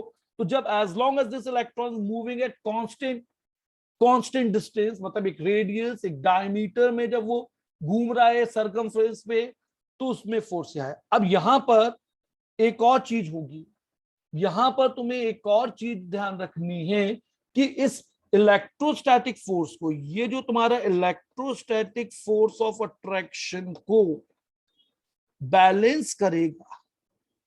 अब देखो इक्विलिब्रियम में जब तुम्हारा इलेक्ट्रॉन इक्विलिब्रियम पर है, जब वो एनर्जी को ले और दे नहीं रहा है, जब तुम्हारा इलेक्ट्रॉन स्टेशनरी ऑर्बिट में है, जब तक तुम्हारा इलेक्ट्रॉन स्टेशनरी ऑर्बिट में है, तो ये सिर्फ अट्रैक्शन सेंट्रीफ्यूगल फोर्स, एक टेंजेंशियल फोर्स भी यहां पर लगेगा।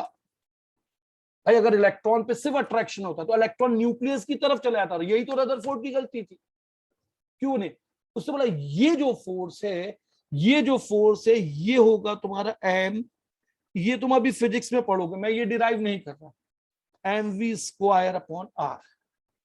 तुमने बोला ये सेंट्रीफ्यूगल फोर्स इतना है और ये वाला फोर्स है तुम्हारा k z e square upon r square, तो ये दोनों बराबर होते हैं। देखो बोहर ने बोला कि जब तक इलेक्ट्रॉन स्टेशनरी ऑर्बिट में है, इलेक्ट्रोस्टैटिक फोर्स जो अंदर की तरफ लग रहा है, उसे एक इलेक्ट्रॉन का सर्कुलर फोर्स या एक सेंट्रीफ्यूगल फोर्स बैलेंस करेगा, जिसे तुम लिखते हो m v square upon r. अब इसीलिए ऑर्बिट इक्विलिब्रियम, यहां इक्विलिब्रियम का मतलब है स्टेशनरी, यहां पे इक्विलिब्रियम वर्ड का मतलब है स्टेशनरी। तो जब तक तुम्हारा इलेक्ट्रॉन इस स्टेशनरी पे पाथ पे मूव कर रहा है, ये दो फोर्सेस इसको बैलेंस करके रखेंगे, ये दो फोर्सेस इस घूमने वाले इलेक्ट्रॉन को बैलेंस करेंगे। ये दो फोर्सेस, तो देखो ये दो फोर्सेस क्या कर रहे हैं, ये जो दो फोर्सेस है इस घूमने वाले इलेक्ट्रॉन को तुम्हारे बैलेंस करके रखे हुए हैं। कौन कौन से, सेंट्रीपीटल और सेंट्रीपीटल। अब बोहर की एक कंडीशन और थी, ऑल्सो फ्रॉम क्वांटाइजेशन। अब बोहर ने एक और चीज भी तो पहले बता दी थी अपने को, क्वांटाइजेशन। अब बोहर के अपने पास इक्वेशन देखो, एक इक्वेशन बना m v square upon this, दूसरा बोहर ने बोला क्वांटाइजेशन। तो क्वांटाइजेशन में बोहर ने हमको क्या बोला था, क्वांटाइजेशन में हमको बोहर ने बोला था m v r is equal to n h upon 2 pi. अब देखो दो इक्वेशन बन गए, यहां पे बोहर के दो इक्वेशन बन गए।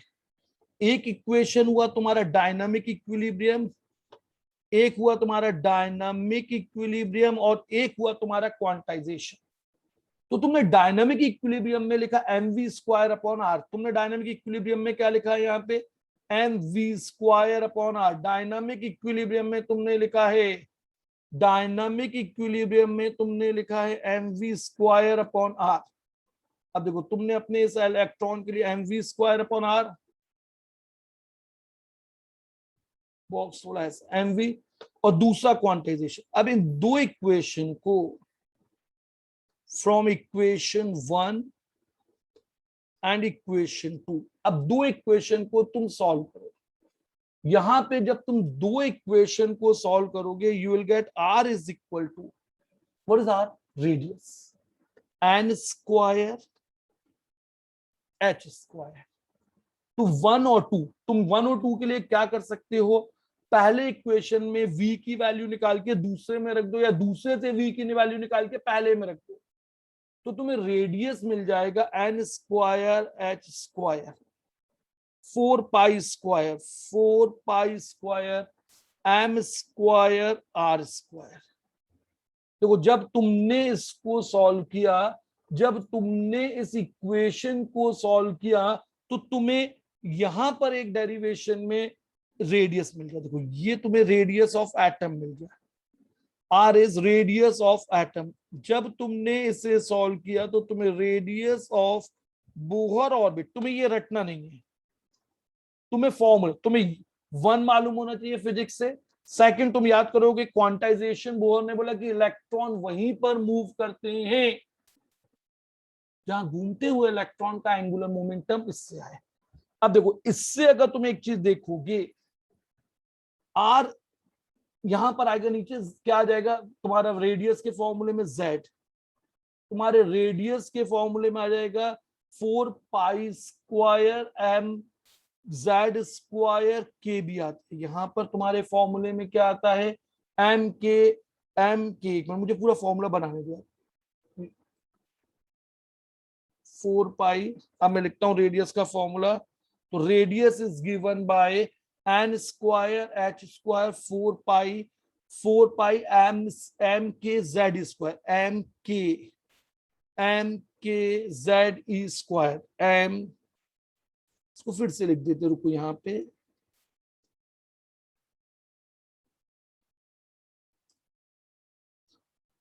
4 pi square m k z e square.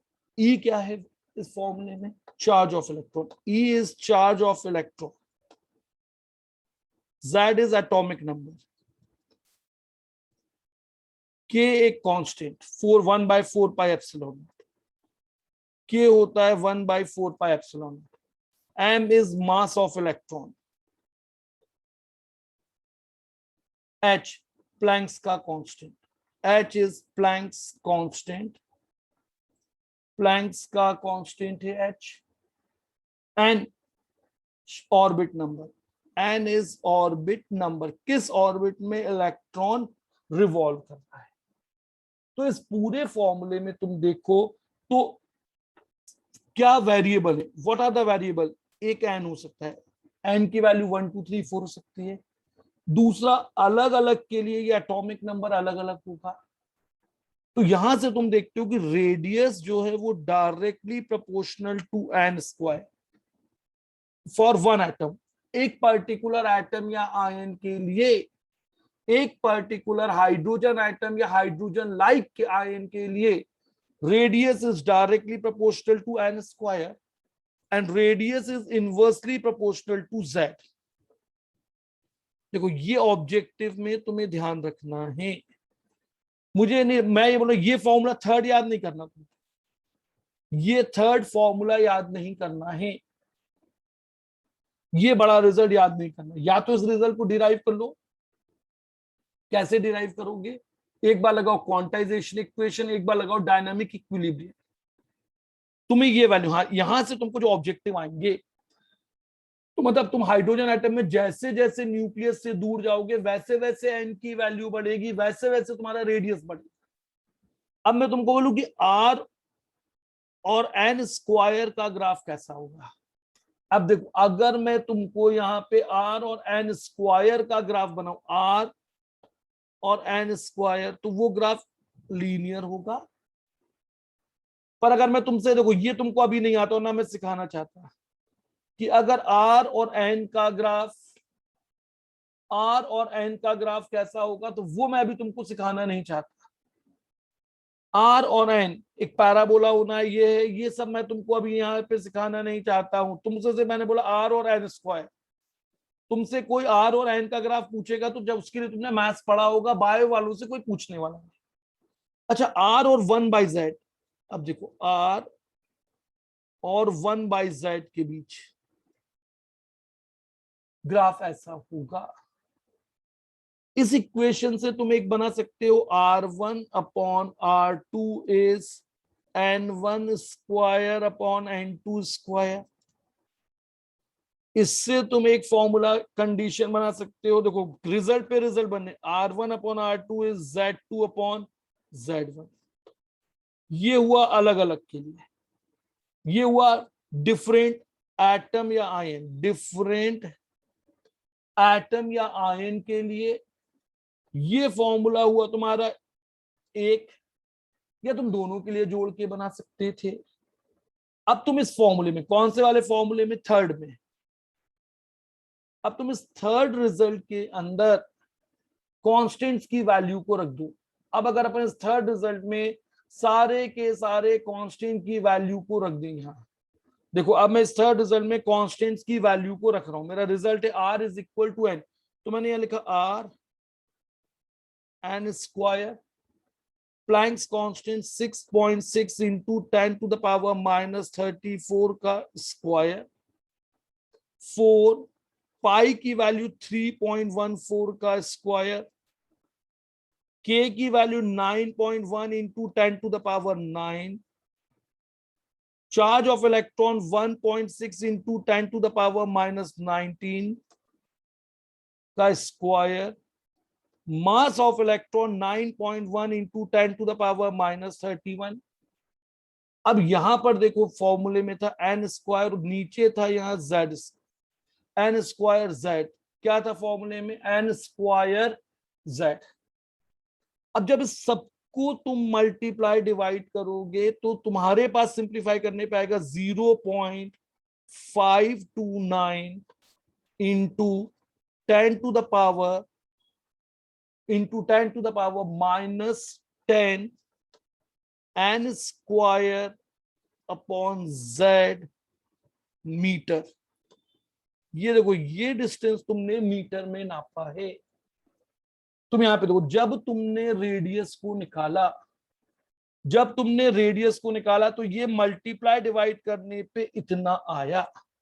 अब 10 to the power minus 10 metre, देखो ये जो 10 to the power minus 10 metre है, 10 to the power minus 10 metre is 1 angstrom. तो तुम इसे लिखोगे 0.529 n square upon z angstrom, 0.529 n square upon z angstrom. अब तुमको यहां पर एक चीज ध्यान रखनी है, रेडियस ऑफ, ये फॉर्मूला किसके लिए है, हाइड्रोजन एंड हाइड्रोजन लाइक, किसके लिए रिजल्ट लगेगा, ये मैं तुमको शुरू में ही बता दिया था। बोहर के जो भी रिजल्ट हैं वो हाइड्रोजन और हाइड्रोजन लाइक के लिए ऑल्सो। अब देखो, आगे की थ्योरी में तुमको ध्यान रखना, सीखना होता है 11th के बच्चे को 0 पॉइंट।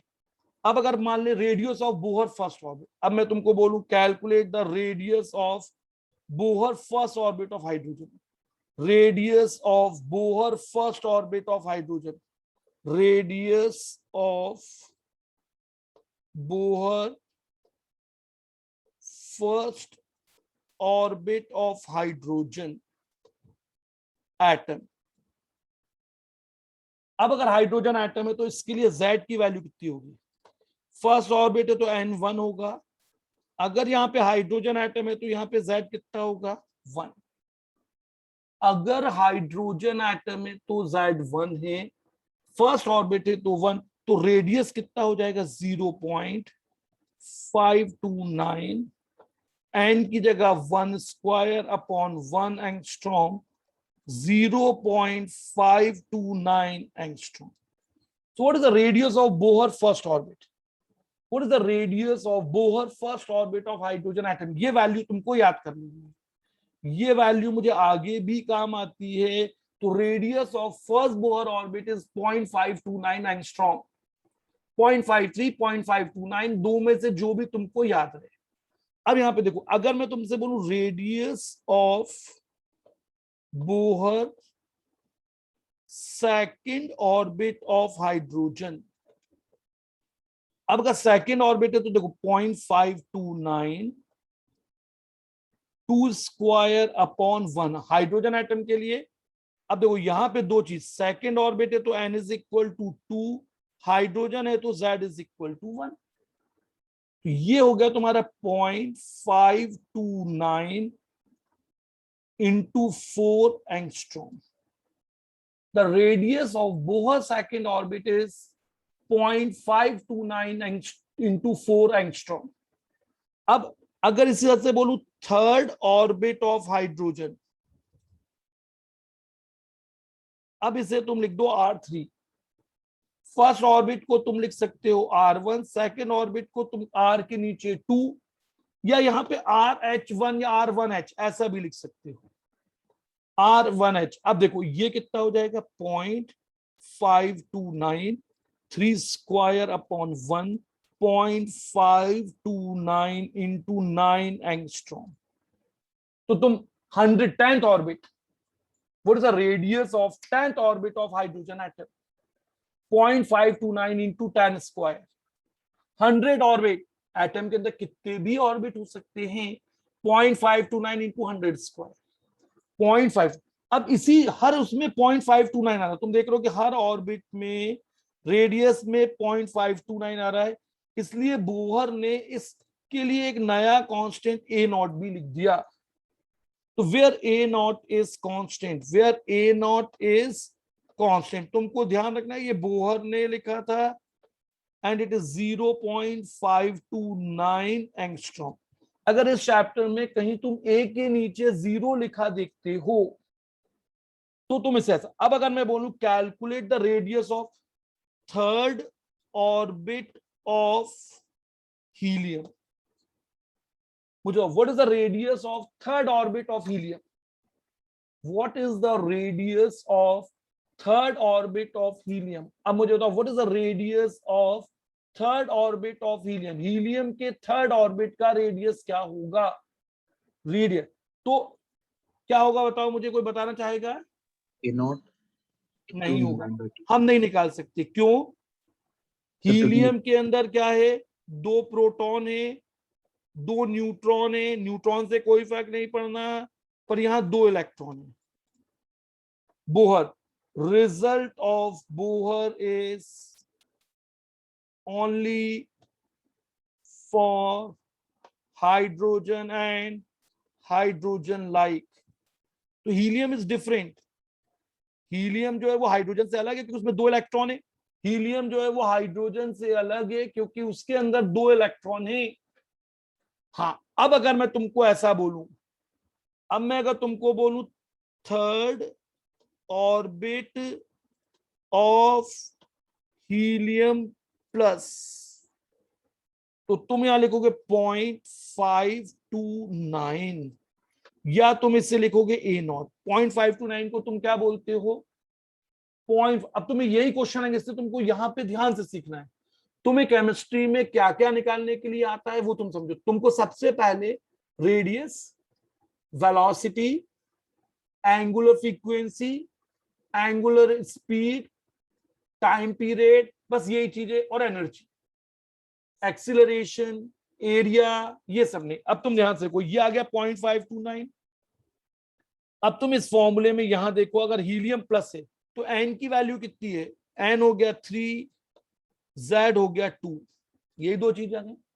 एन स्क्वायर मतलब 3 square upon third orbit, helium के लिए जेड कितना हो गया 2, इसे तुम लिख लोगे 0.529, 9/2 एंगस्ट्रॉम, 9/2 एंगस्ट्रॉम। क्या लिख दोगे इसे, 9/2 एंगस्ट्रॉम, या ए के साथ तुम मल्टीप्लाई लिख के 9/4।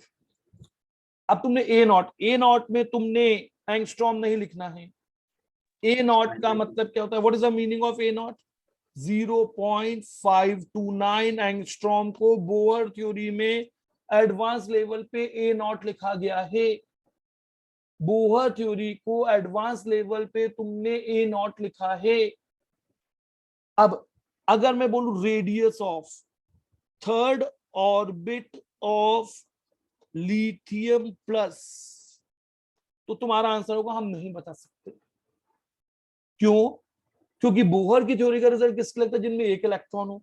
तो लिथियम का एटम ऐसा है, देखो 3 प्रोटॉन, 4 न्यूट्रॉन, और यहां पे 3 इलेक्ट्रॉन। कितने इलेक्ट्रॉन है लिथियम में, कितने इलेक्ट्रॉन है लिथियम में, 3। हाँ, तुम इससे निकाल सकते हो थर्ड ऑर्बिट ऑफ लिथियम +2, किसका थर्ड ऑर्बिट तुम निकाल सकते हो? लिथियम। तो तुमने यहां लिखा a naught, what is the value of a naught? देखो what is the value of a naught, यहाँ पे मैंने ऊपर टिक किया है 0.529 एंगस्ट्रॉम एन स्क्वायर। लिथियम का एटॉमिक नंबर है 3 स्क्वायर, हीलियम का 2 आएगा, सॉरी हीलियम में 2 कर लेना, हीलियम में 2 कर लेना, हीलियम में एन आएगा 3, क्योंकि थर्ड ऑर्बिट बोल रहा है ना यार, ये थर्ड ऑर्बिट, ठीक है। सर नीचे 2 आएगा सर। नहीं अब ये सही है नीचे। अब लिथियम में क्या हो जाएगा? थर्ड ऑर्बिट बोल रहा है, इसका ए नॉट का 3 मल्टीप्लाई स्क्वायर 2 अब होगा 3। थर्ड ऑर्बिट में एन तो 3 है ना, ये देखो एन 3 है, और सर। यहाँ जेड नहीं, भी के ऊपर ऊपर तो सही लिखा हुआ है, देखो ना सर। 3 ए स्क्वायर नॉट अब मल्टीप्लाई बाय 9/2 आएगा। 9/2, सॉरी ये आएगा 9/2, ठीक है, जल्दबाजी में लिख दिया था 9/2, ठीक। तो ये कितना हो जाएगा? A naught 9/3। What is a naught? 0.529 angstrom, और 0.529 एंगस्ट्रॉम का मतलब क्या हुआ? ये वैल्यू किसके बराबर होगी? तो ये वैल्यू होगी 0.529 into 10⁻⁻10 metre, 0.529 into 10⁻⁻8 centimetre.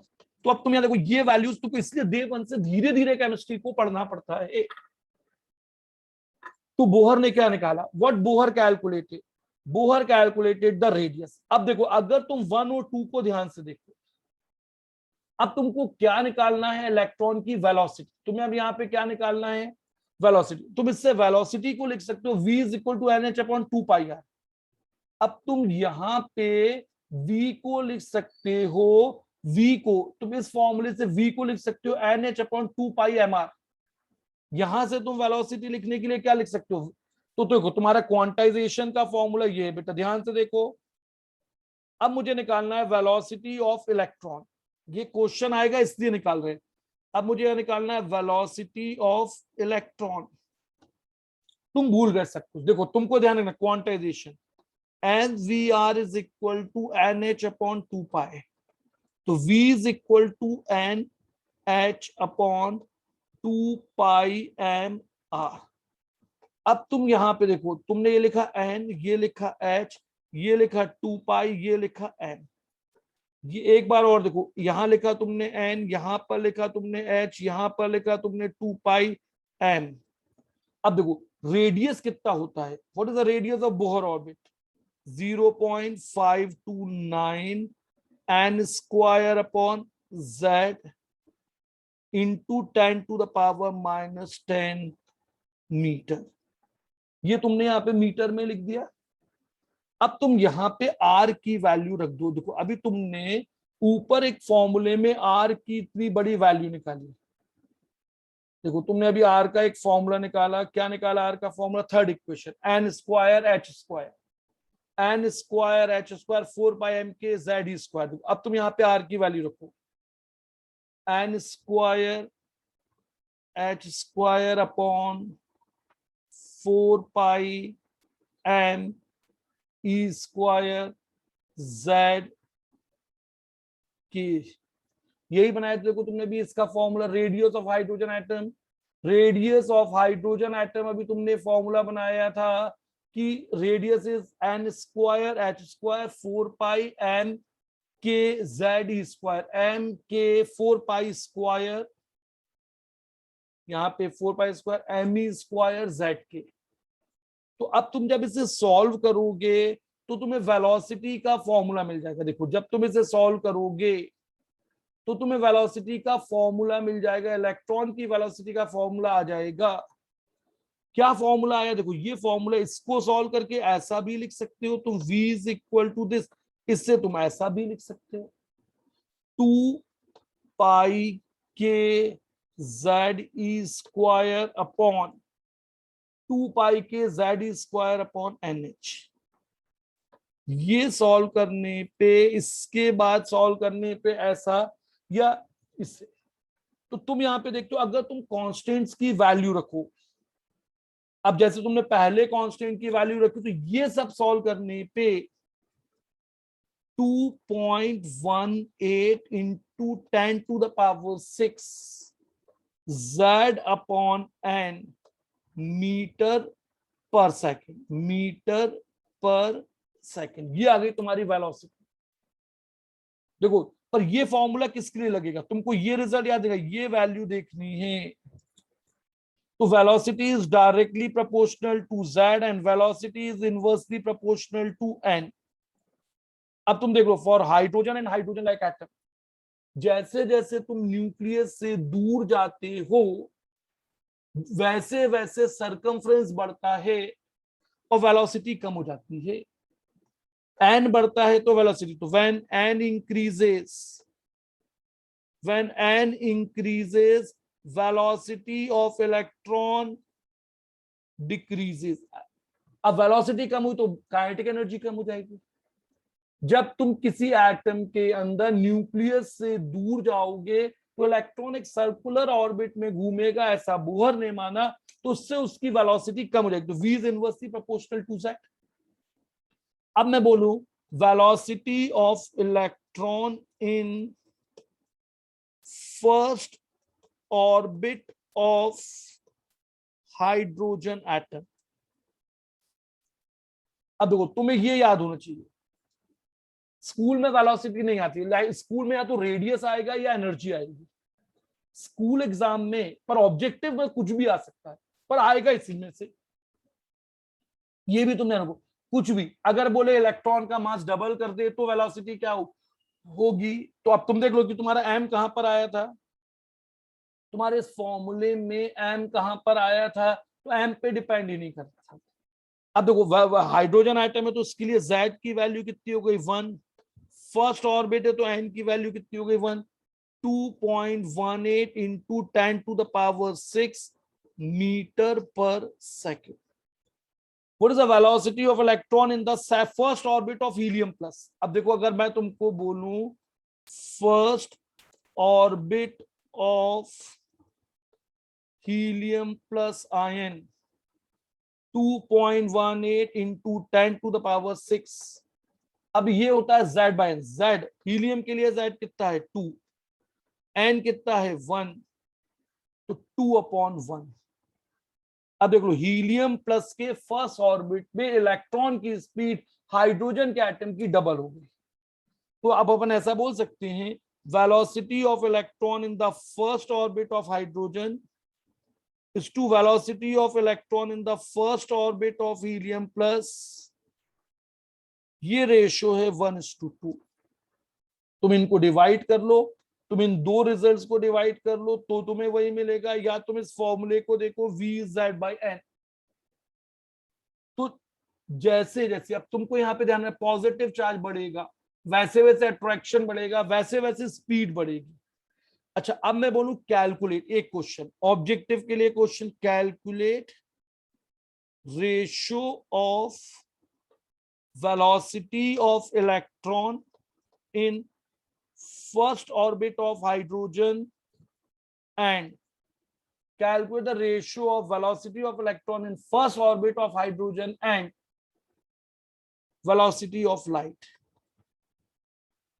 velocity of light मतलब तुम्हें किस चीज का रेशियो निकालना है, v1h/c का। तुम्हें किस चीज का रेशियो निकालना है, अब तुम्हें यहां देखो तुम्हें किस चीज का यहाँ पे रेशियो निकालना है। देखो तो velocity of electron in the first orbit, velocity of electron in first orbit, मुझे तो फर्स्ट ऑर्बिट में वेलोसिटी ऑफ इलेक्ट्रॉन कितनी है 2.1 into 18 into 10 to the power 6। What is the speed of light 3 into 10 to the power 8। 3 into 10 to the power 8। देखो unit मालूम होना चाहिए, ये आ गया 1/138। ये एक फैक्ट है ना, ये तो फिक्स है, ये तो फिक्स है। बोहर के फर्स्ट ऑर्बिट में इलेक्ट्रॉन की स्पीड फिक्स है। अब ऐसी क्वेश्चन बोल सकता है first orbit of helium plus and second orbit of helium plus and light, तो ये हो जाएगा 2/138। 2/138। अब देखो तुमने क्या चीजें निकालनी, तुमको अब यहां पे ध्यान से देखना है, तुमने दो चीज निकाली होगी। बोहर ने दो चीजों को कैलकुलेट किया, पहले उसने निकाला रेडियस और फिर उसने निकाला यहां से वेलोसिटी। अब अगर तुमको रेडियस मालूम है तो तुम सरकमफ्रेंस निकाल सकते हो, अगर तुमको रेडियस मालूम है तो तुम सरकमफ्रेंस ऑफ ऑर्बिट निकाल सकते हो 2πr। अगर तुमको रेडियस मालूम है तो तुम सरकमफ्रेंस ऑफ ऑर्बिट निकाल सकते हो 2πr। अगर तुमको सरकमफ्रेंस मालूम है, रेडियस मालूम है, तो तुम यहां से एरिया ऑफ ऑर्बिट निकाल सकते हो। ये दोनों चीजें केमिस्ट्री में नहीं आती, पर तुम πr², ये दोनों भी तुम यहां से कैलकुलेट कर सकते हो। तुम यहां से दो चीजों को कैलकुलेट कर सकते हो, एक सरकमफ्रेंस ऑफ ऑर्बिट और दूसरा, अब अगर तुमको वेलोसिटी मालूम है तो तुम एक्सीलरेशन ऑफ इलेक्ट्रॉन निकाल सकते हो। ये मुझे जरूरत नहीं है केमिस्ट्री में, मुझे ना तो सरकमफ्रेंस की जरूरत है, ना एरिया की जरूरत है, ना एक्सीलरेशन, ये तुम फिजिक्स में निकालते हो। पर अगर एक पैरामीटर मालूम है तो तुम दूसरा निकाल। हाँ, अब मुझे चाहिए एंगुलर स्पीड, अब मुझे चाहिए एंगुलर स्पीड ऑफ इलेक्ट्रॉन, जिसे तुम ओमेगा से दिखाते हो। एंगुलर स्पीड होती है v/r। एंगुलर स्पीड या एंगुलर स्पीड होती है तुम्हारी v/r। The angular speed is v/r। अब तुम यहाँ पे v का एक्सप्रेशन रखो, r का एक्सप्रेशन रखो, तो ये सॉल्व करके आता है, ये सॉल्व करके आता है पाई। देखो जब तुम इसमें v और r की वैल्यू रख दोगे, तुमने अभी निकाली, तो पाई me4z² 2ε0² h³ n³। तो अब बस देखो तुम्हें यहां पे क्या ध्यान रखना है, ये तुम रट नहीं सकते। मैंने वैल्यू रखी, v का रिजल्ट रखा, और ये, तो तुम यहां देखो कि omega, angular speed is directly proportional to z², angular speed is inversely proportional to n³। अब angular speed of electron, angular speed of electron. अच्छा, अब यहां पर एक और चीज आएगा, time period, time period of revolution of electron, time period of revolution of electron. एक चक्कर लगाने में, what is time period of revolution of electron, that is t। एक चक्कर लगाने में कितना टाइम लगता है, एक चक्कर को लगाने में कितना टाइम लगता है, तो ये होता है 2π/ω। ये होता है 2π/ω, और ओमेगा होता है v/r। ओमेगा क्या होता है, v/r। तो ये हो गया 2πr/v। एक चक्कर लगाने में लगने वाले टाइम को तुम टाइम पीरियड बोलते हो। तो ये टाइम पीरियड ऑफ इलेक्ट्रॉन आ जाता है जब तुम सॉल्व करते हो n³ h³। तुम्हें ये याद ही नहीं करना, 4π², ये तुमसे कहीं नहीं पूछेगा, mkz² तो यहां से सिर्फ तुम देखा कि t is directly proportional to n³ and t is directly proportional to n³ and inversely proportional to z²। ये स्कूल में नहीं आना, तुम समझो, जो इतने बड़े बड़े फॉर्मूले लेके ये स्कूल में नहीं आना, बस ऐसी कुछ क्वांटिटी, जैसे तुम फिजिक्स पढ़ते जाते हो तो तुम्हें टाइम पीरियड भी मिल जाएगा। अब फ्रीक्वेंसी, अब अगर तुमको एक और चीज बोले, frequency of revolution, frequency of revolution. अब देखो एक चीज ध्यान रखनी है तुमको, कि फोटोन की फ्रीक्वेंसी को तुम न्यू से दिखाते हो, फोटोन या क्वांटम की फ्रीक्वेंसी को तुम न्यू से दिखाते हो, और ये होती है तुम्हारी 1/t। बस अगर कोई क्वेश्चन आया तो वैसा 1/t, तो मतलब f is inversely proportional to n³ and f is directly proportional to z²। ये तो होगा ना कि f is inversely proportional to, या इससे सॉल्व करने पे देखो तुमने लिखा था टाइम पीरियड, ये जो टाइम पीरियड है कि एक इलेक्ट्रॉन, तो इससे सॉल्व करने पे अगर मैं वैल्यू रख के सॉल्व करूं तो इतना आता है 1.58, ये मुझे याद है, इंटू 10⁻⁻16 n³/z²। ये तुमको याद नहीं करना है, ये बड़ी बड़ी वैल्यूज और रिजल्ट तुमको याद नहीं करना, तुम कहता रहो ऐसा कोई क्वेश्चन बन सकता है। और ऐसे जब तुम फ्रीक्वेंसी पे जाओगे तो ये सॉल्व करने पर आ जाता है 6.58। into 10 to the power 15 z square upon n cube. तो तुम्हें ना तो ये वैल्यू याद करनी है, ना तुमको ये बड़ी वैल्यू याद करनी है, पर ये सब होता है, ये सब निकलता है। तो तुमने देखा, तुमने एक एटम के अंदर देखो, बोहर ने क्या किया था, एक एटम के लिए रेडियस निकाला, वेलोसिटी निकाली, क्या क्या निकाला बोहर ने, देखो बोहर ने रेडियस निकाला, वेलोसिटी निकाली, एंगुलर वेलोसिटी निकाली, एरिया निकाला, सरकमफ्रेंस निकाला, एक्सीलरेशन ऑफ इलेक्ट्रॉन निकाला, तुमको वेलोसिटी से एक्सीलरेशन निकाला, उसके बाद बोहर ने टाइम पीरियड निकाला, उसके बाद बोहर ने फ्रीक्वेंसी निकाली, और फाइनली बोहर ने एनर्जी ऑफ इलेक्ट्रॉन निकाली। एक चीज को क्वांटाइज करके, एक चीज को क्वांटाइज करके बोहर ने अपनी थ्योरी में इतनी चीजों को निकाला, 1 2 3 4 5 6, तुम और भी चीजों को निकाल सकते थे। अब मैग्नेटिक फ्लक्स, इलेक्ट्रॉन की वो सब, वो हमें यहां नहीं पढ़ना है। बोहर ने अपनी थ्योरी में कैलकुलेशन करके, तो तुम्हें स्कूल में क्वेश्चन आएगा रेडियस पे, एक आएगा वेलोसिटी पे, या तुम्हें एनर्जी पे, बीच के क्वेश्चन नहीं आते।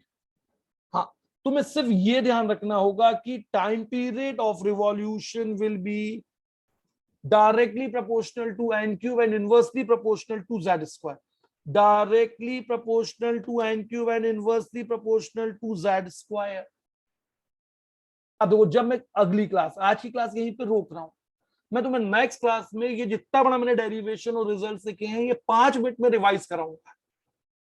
तुमको ध्यान रखना, radius is 0.529 n square upon z, radius of hydrogen and hydrogen like species is 0.529 n square upon z angstrom, velocity is 2.18 into 10 to the power 6, velocity is 2.18 into 10 to the power 6, velocity of electron in hydrogen atom is 2.18 into 10 to the power 6 z by n, z by n, यहां पे क्या चीज आ रही है तुम्हारी, z by n, time period, frequency, ये चीजों के लिए। तो मैं आज की क्लास यही रोक रहा हूं। क्लास को लेके बिल्कुल परेशान नहीं होना, तुम अगली क्लास पहले 5 मिनट में तुमको ये रिजल्ट याद कराऊंगा। अभी आईआईटी नीट नहीं, ये सिर्फ स्कूल के लिए पढ़ाई हो रही है, ये स्कूल के लिए डेरिवेशन बनाया है। नेक्स्ट क्लास में अपन आगे बढ़ेंगे, चीजों को रिवाइज करेंगे। तुमको क्लास पूरी पूरी समझ में आई होगी, क्योंकि ऐसा, हाँ, तुम्हें देखने में बड़ी अजीब सी लग रही कि ये नंबर कितने बड़े बड़े हैं, ये रिजल्ट कहां से आ गए, एन क्यूब डेज, तो ये तुम्हें मालूम है कि जहां तुमने वी और आर की वैल्यू रखी, time period 2 pi by omega, omega होता है वी अपॉन आर, ये सब फिजिक्स से, ओमेगा होता है वी अपॉन आर, यहां पर तुमने ओमेगा को वी अपॉन आर रखा, तो ये वैल्यू तुमको इसके लिए मिल गई, time period, circumference upon velocity.